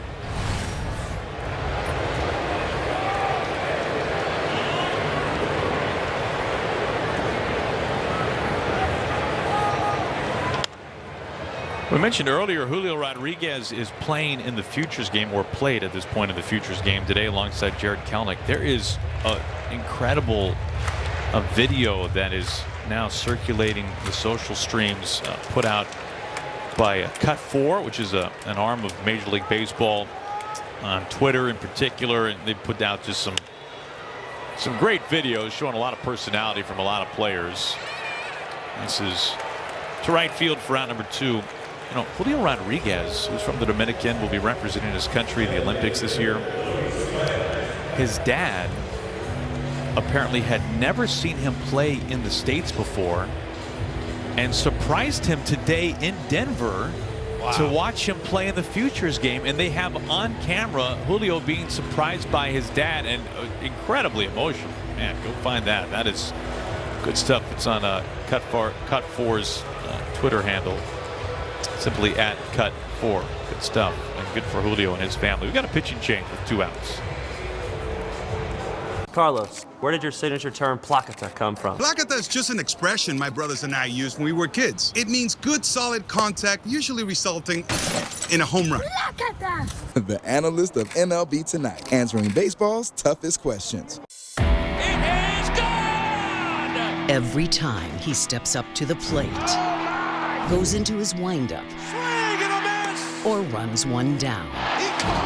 Oh, you won't see a better one than that. He competes not only against the other team, but against the toughest adversary, himself. MLB Tonight, where the best outdo their best on MLB Network.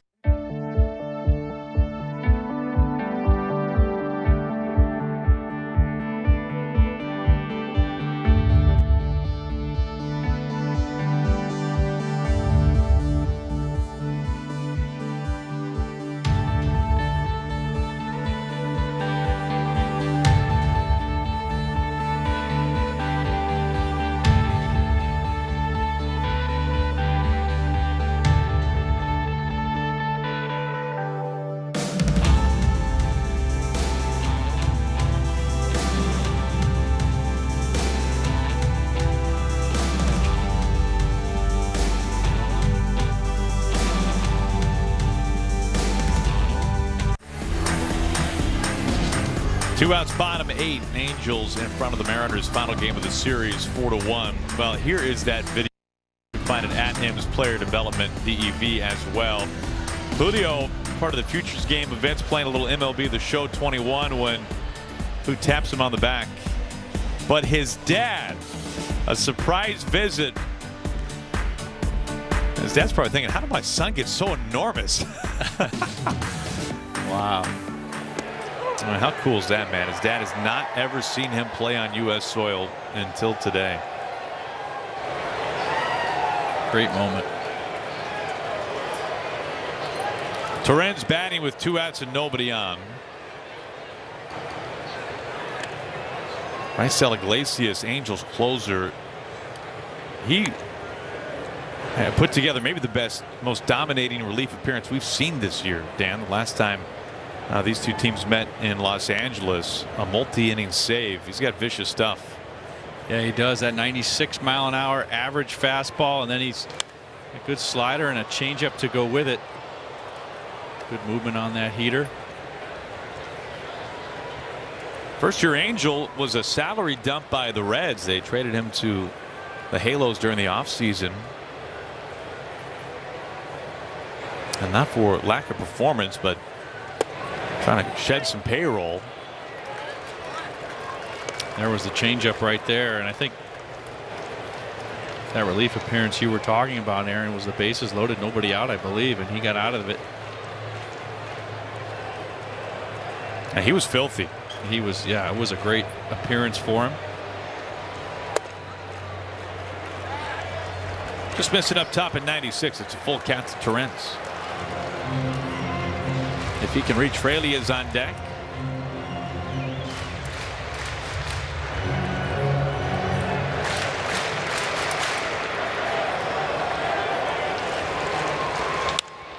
This is parked into left field for a base hit. Torrens is aboard. Mariners need some base runners. They get a 2-out single.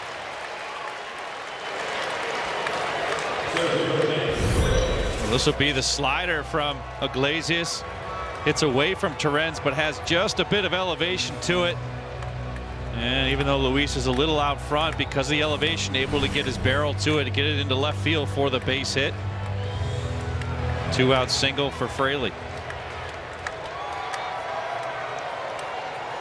Now Iglesias is riding a 41% strikeout rate coming into the game. So you feel pretty good even if you can just put the ball in play, let alone get a base hit out of it.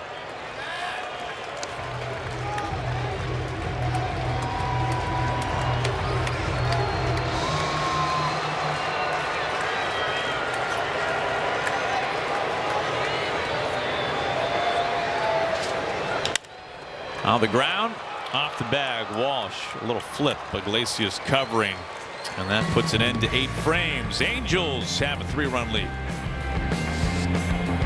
Hey Al, during tonight's show, what was that meatball you threw? Meatball? That was a hitting demonstration, and that's what I was supposed to do. Right. Next question. The analyst of MLB Tonight, answering baseball's toughest questions. Give us the Derby with larger-than-life sluggers. Add Coors Field and Mile High, and let them fly. Here we go.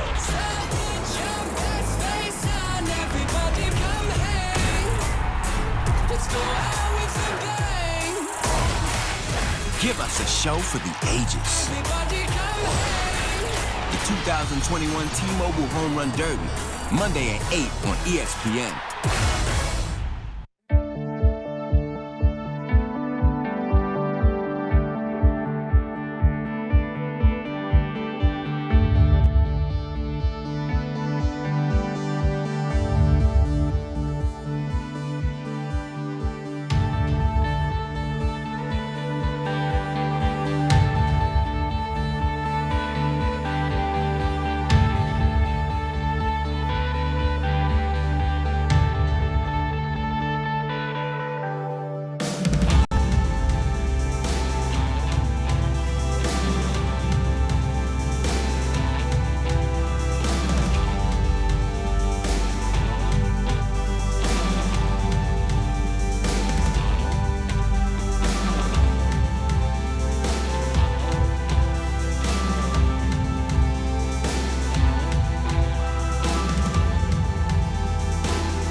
Join the conversation for up-to-date Mariners game information and live interaction. Be sure to like us on Facebook, follow us on Twitter and Instagram. You can stay connected with Root Sports.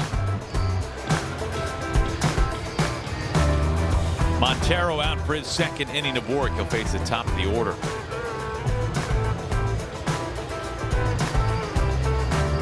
Well, the Major League Draft is underway, and the first pick is off the board. Pirates with the #1 overall selection, and Dan will be happy to know they chose a catcher. There it is. Here's Fletcher. Henry Davis of Louisville up the middle. Tell you what, Montero, first two batters, as Fletcher just continues to pile up hits. First two batters of each inning that he has faced. There was the flare single by Goslin in the 8th, and now this scene, I hopper up the middle, and Walton tries to track down. Both of those on the first pitch of the inning. Being aggressive, not hitting it hard, but able to find a hole. Here is Ohtani.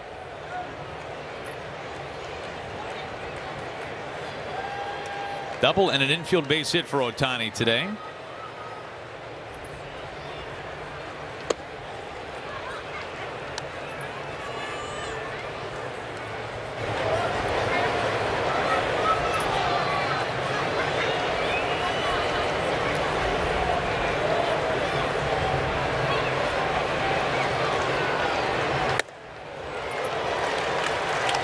One and one. Well, started him out with a changeup down, and then heats him up top of the zone. 96. Ohtani swinging through it.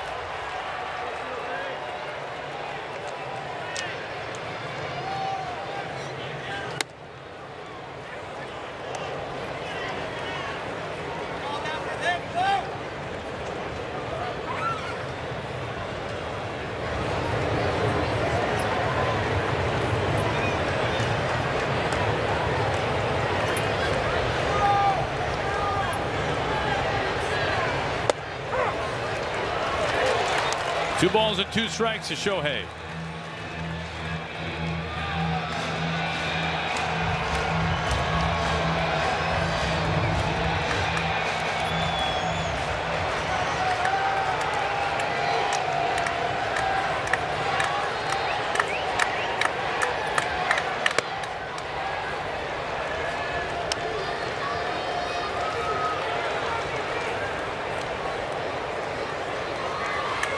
Jack Leiter going #2 overall to the Rangers.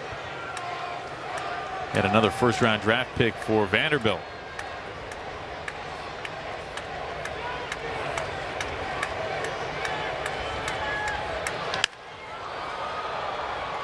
Slicing out of play, foul. Good changeup just below the zone. Too close to take. Ohtani able to get a piece of it.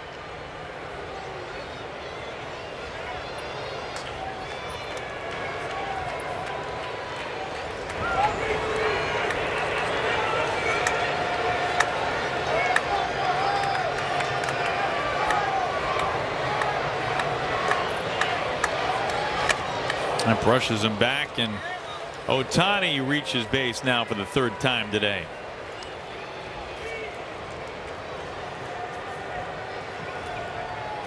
So a single and a walk. Second walk for Montero. The first one was a 10-pitch walk to Suzuki. There's Walsh, who was feasted on righties this year. Well, it will be interesting, Aaron, if this Ohtani is in the home run derby. If he does pitch in the All-Star game, that'll be a interesting situation to see a guy in a home run derby and then take to the mound the next day. Yeah, it sounds like he will attempt to do both. So he will start the game as a designated hitter for the American League. Will get a couple of ABs, be pulled, and then will make his way to the bullpen, get warmed up, and will pitch in the back half of the game. First player to ever be voted in as both a pitcher and a hitter.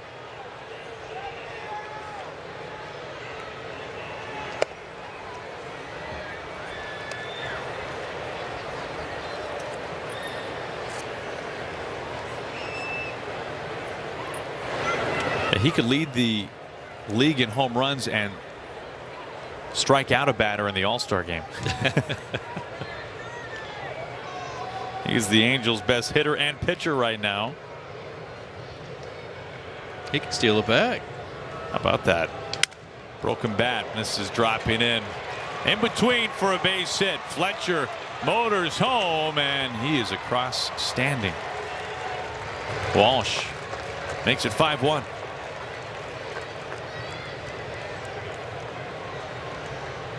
You know, it's not like they've been rockets off of Montero, but man, they found the right spot. Well, this is a fastball in, and Walsh breaks his bat. You can see the wood chip flying off the bat, but he's able to dump it in the right spot. Fletcher off with contact as he knew it was going to drop in. A good read for Fletcher. And he's able to score easily. It's the first Angel other than David Fletcher to drive in a run. Iglesias hits this one on a line into center field. Ohtani moves into third base. They've got him loaded. Walsh to second. First hit today for Iglesias, who'd been swinging a hot bat.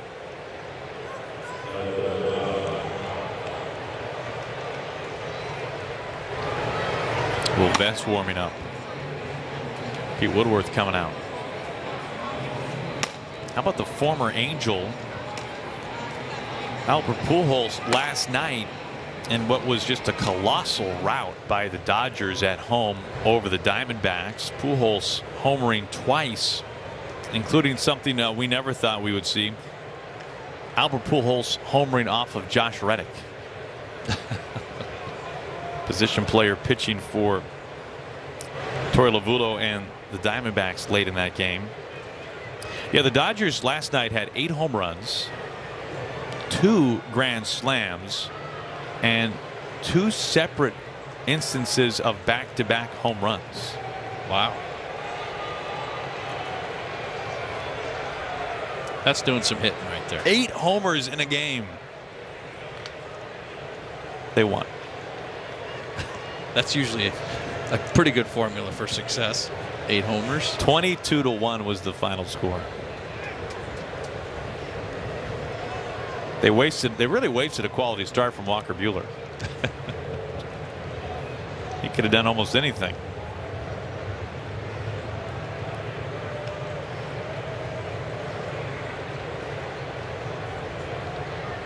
That National League West is a pretty interesting race at this point.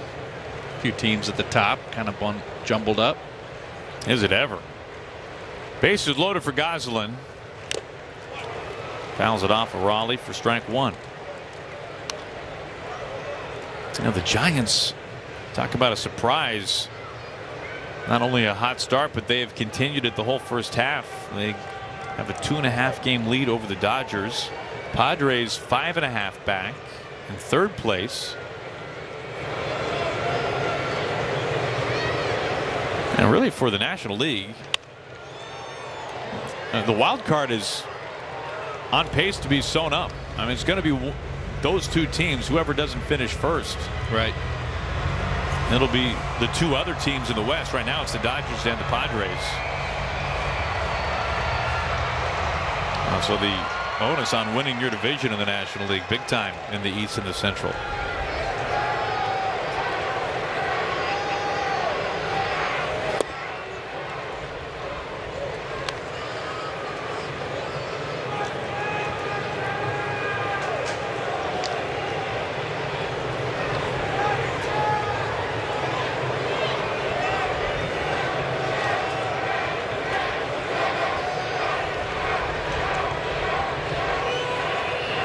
Montero's 1-2.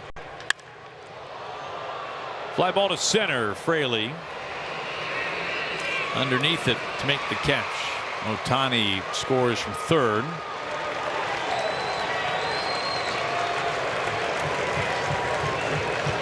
Sacrifice fly makes it 6-1 Angels. National League wild card.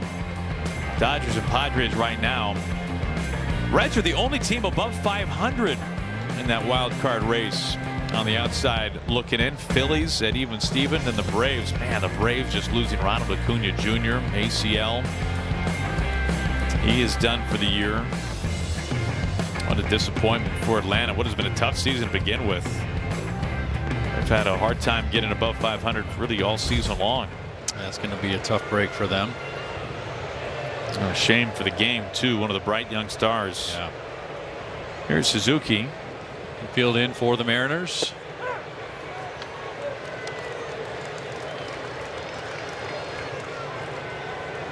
We were talking about Suzuki earlier. Now, he did not become an all-star until his age 30 season with Minnesota. His lone all-star year for a guy who's really carved out a nice career for himself. Did make me think about the record for most games played before being selected an all-star for the first time, and it was a record held for many years by our own Ron Fairley. Big Red. And it was somewhat recently broken by Nick Markakis, speaking of the Braves.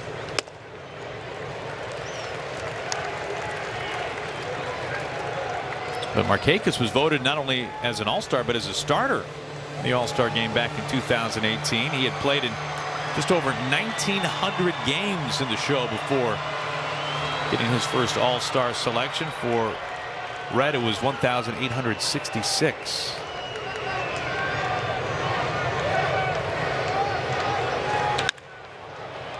Line foul.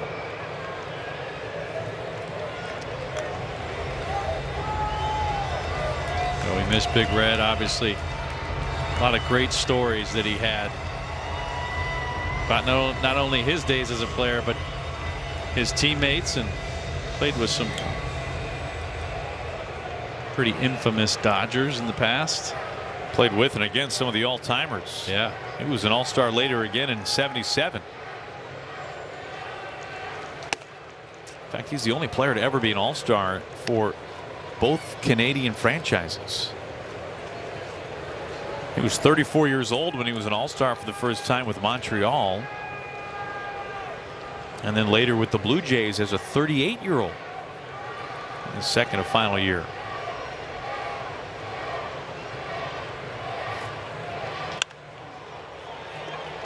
Infield pop-up will work.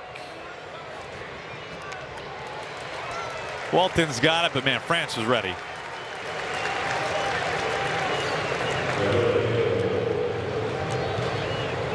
Two out, two on.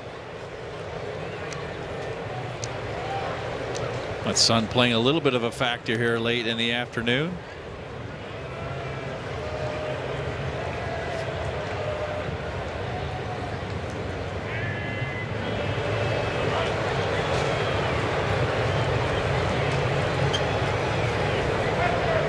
Here's Taylor Ward.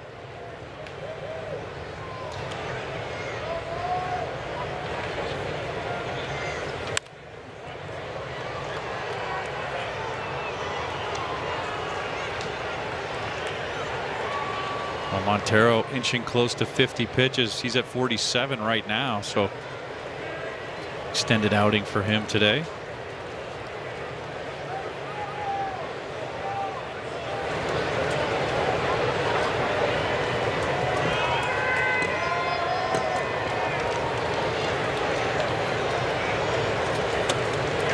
This gets to the backstop. Walsh trots home to score.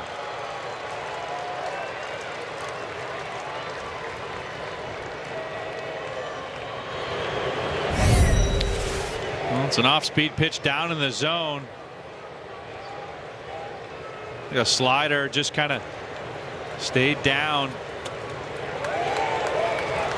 Cal thought he had it in his pocket, but just did slip underneath him.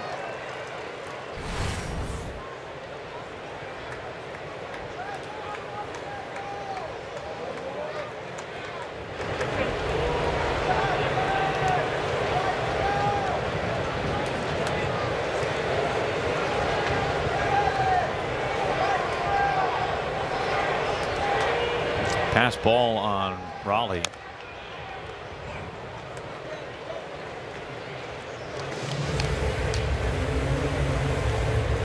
Still 0-2 on Ward.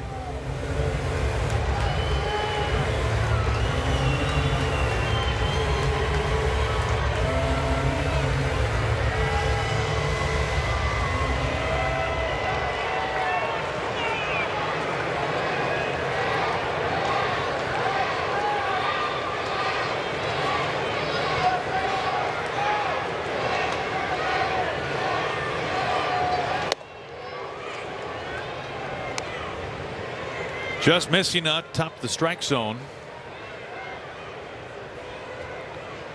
That was pitch number 50 for Montero this afternoon.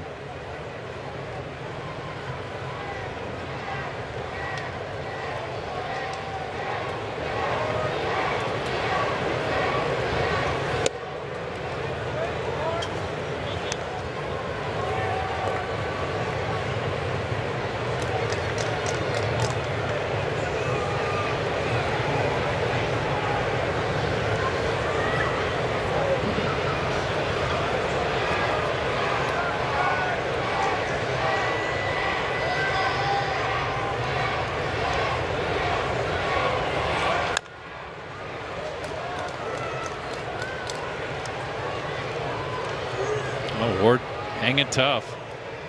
Couple of fastballs top of the zone that he lays off of. Then he gets a changeup down. Just able to follow it off. 7th pitch of the at bat coming up.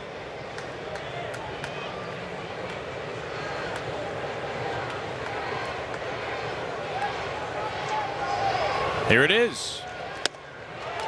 96 outer edge, a swing and a miss. 3 runs in for the Angels as the Mariners are down to their final 3 outs. Hey Pedro, what was it like when you won your first Cy Young Award? Well, I was. What about when you won the pitching Triple Crown? Well, how did you feel when you won a World Series? I was. Hey Pedro. Man, this guy asked a lot of questions. Hey Pedro. He might make a good MLB Network analyst if he lets someone answer a question. The analyst of MLB Tonight, answering baseball's toughest questions. Oh, and what's it like to be an 8-time All-Star? Well, I was. And what about getting into the Hall of Fame? Hey Pedro, what was it like when you won your first Cy Young Award?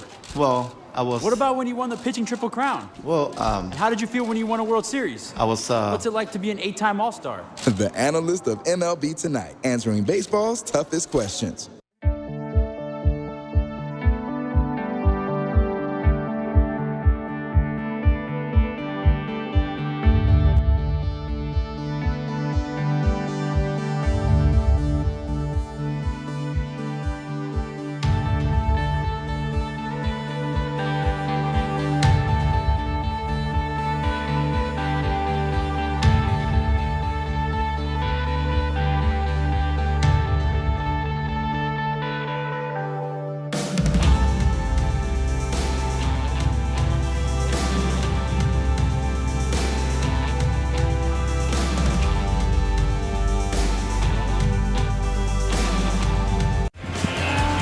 Mariners down to their final 3 outs, trailing by 6 as we move to the bottom of the 9th. Well, the Mariners are throwing it back with Retro Jersey Night. It comes your way Saturday, July 24th, when the Mariners host the A's. If you are one of the first 10,000 at the ballpark, you will score this wearable top that is truly true to the powder blue, thanks to Alaska Airlines. Tickets at mariners.com. Well, if nothing else, it's a gorgeous day. We're in the low 80s. Mariners wrapping up the first half of the season. Cal Raleigh making his major league debut today. Raisel Iglesias back up on the mound. Cal looking for his first big league hit.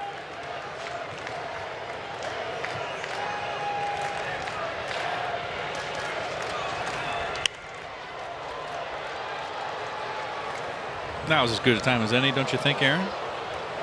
Always a good time. And a lengthy at-bat his first time up, an 8-pitch at-bat versus the starter Jose Suarez. He eventually struck out.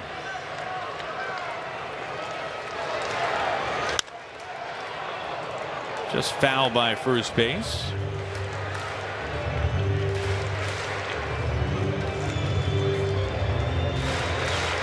A couple of hard hit balls foul down that right field line.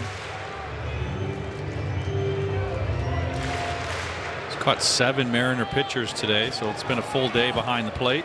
I'd say so.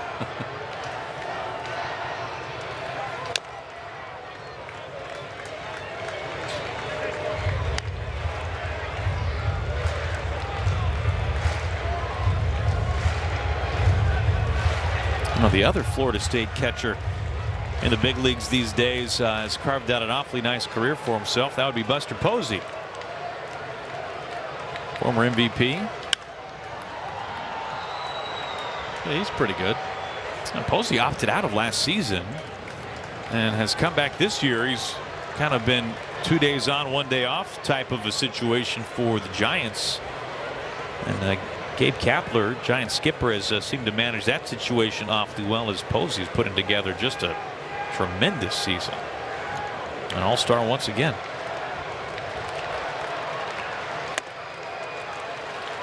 Well, as we were talking about earlier, Aaron, that's my kind of catcher. Just the no nonsense, no frills. Just when he's in there, he gets the job done. I love it. Yeah, but that does not define you at all. You're a lot of flash, pizzazz. Boring is good, Aaron. Boring is good. That's a t-shirt waiting to happen. Cal grounds out to begin the bottom of the 9th. You know, it's funny you mentioned that. We were joking about it earlier. And Scott, former big league catcher, of course, he kind of referenced that as a real strength of Cal's makeup, just how steady Eddie he is and how you want that for a guy behind the plate in particular. Seems like that is just kind of how Cal is wired. So it makes sense. One of the many reasons why he's probably behind the plate. Well, I couldn't agree more. Just that steady presence. Talk about, you hear that term used quite a bit. But that's what he's alluding to, that steady presence behind the plate. Not fluctuating up and down too much.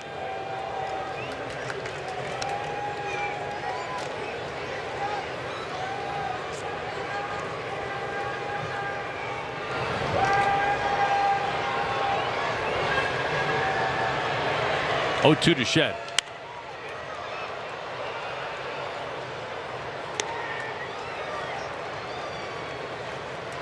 You know, it's the 9th inning when you start to see the shadows of the Seagulls above the ballpark.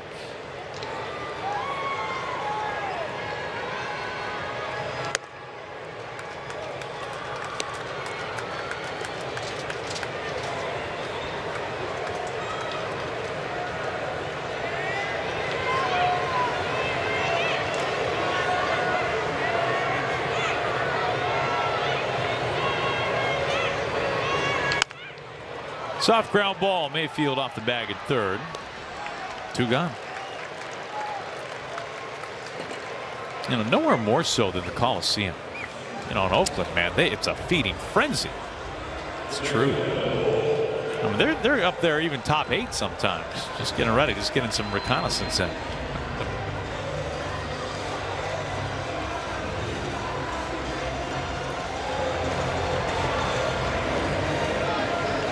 They really do have this internal clock that, I mean, Nat Geo needs to do some work on this. Gotta get to the bottom of it. Maybe they got a copy of the schedule. Well, they're coming into feast now as Dylan Moore pops it up, and that'll be all she wrote. The Mariners fall today 7-1, Dan, but they do take the series. They take 2 games out of 3 against the Angels. Yeah, good way to go into the break with 2 out of 3 from the Angels. 2 hits early in the game, first 2 hitters of the game, and then 2 hits the rest of the way sprinkled throughout. So not much offense for the Mariners today, but 4-day break here and then back at it in the second half against these same Angels. Yeah, the Mariners go into the All-Star break 5 games over 500. 7-1 the final score. Angels win it. We hope you enjoy your All-Star break. We'll be talking to you once again on Friday. The Mariners will be in Los Angeles. Mariners postgame presented by Alaska Airlines begins right now. Hyphen Angie, take it away. Guys, thanks so much. I look forward to seeing a picture of Aaron mowing his lawn over the All-Star break in the bucket hat. I believe he did promise us that over the All-Star break, didn't he? He did say that. Mower? No, But Aaron, no chance. He can't be in this. The rest of his body can't be in the sunlight for that long. You know, it's enough. The bucket hat would be protecting the face and the perfectly styled hair. Right.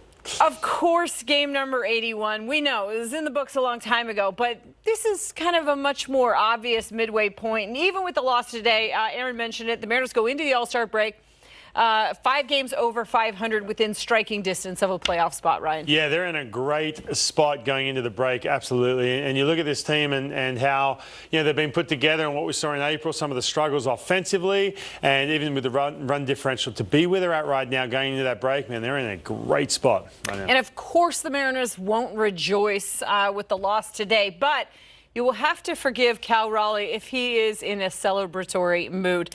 This was the day. It finally arrived. He's in the big leagues. He makes his major league debut. Okay, he doesn't have a hit to show for it, but we saw him on both sides of the plate, switch hitter, right side and left side.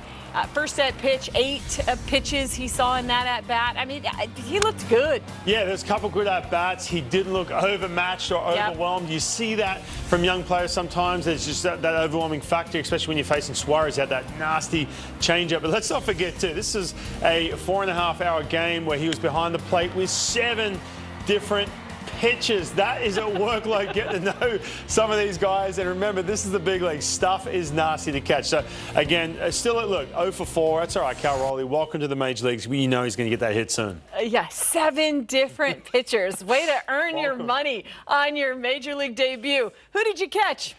Everyone. Everyone. All right, more to get to here on Mariners Postgame, presented by Alaska Airlines. Mariners lose today 7-1. That guy right there, Fletcher, did pretty much all of the damage, starting with that home run.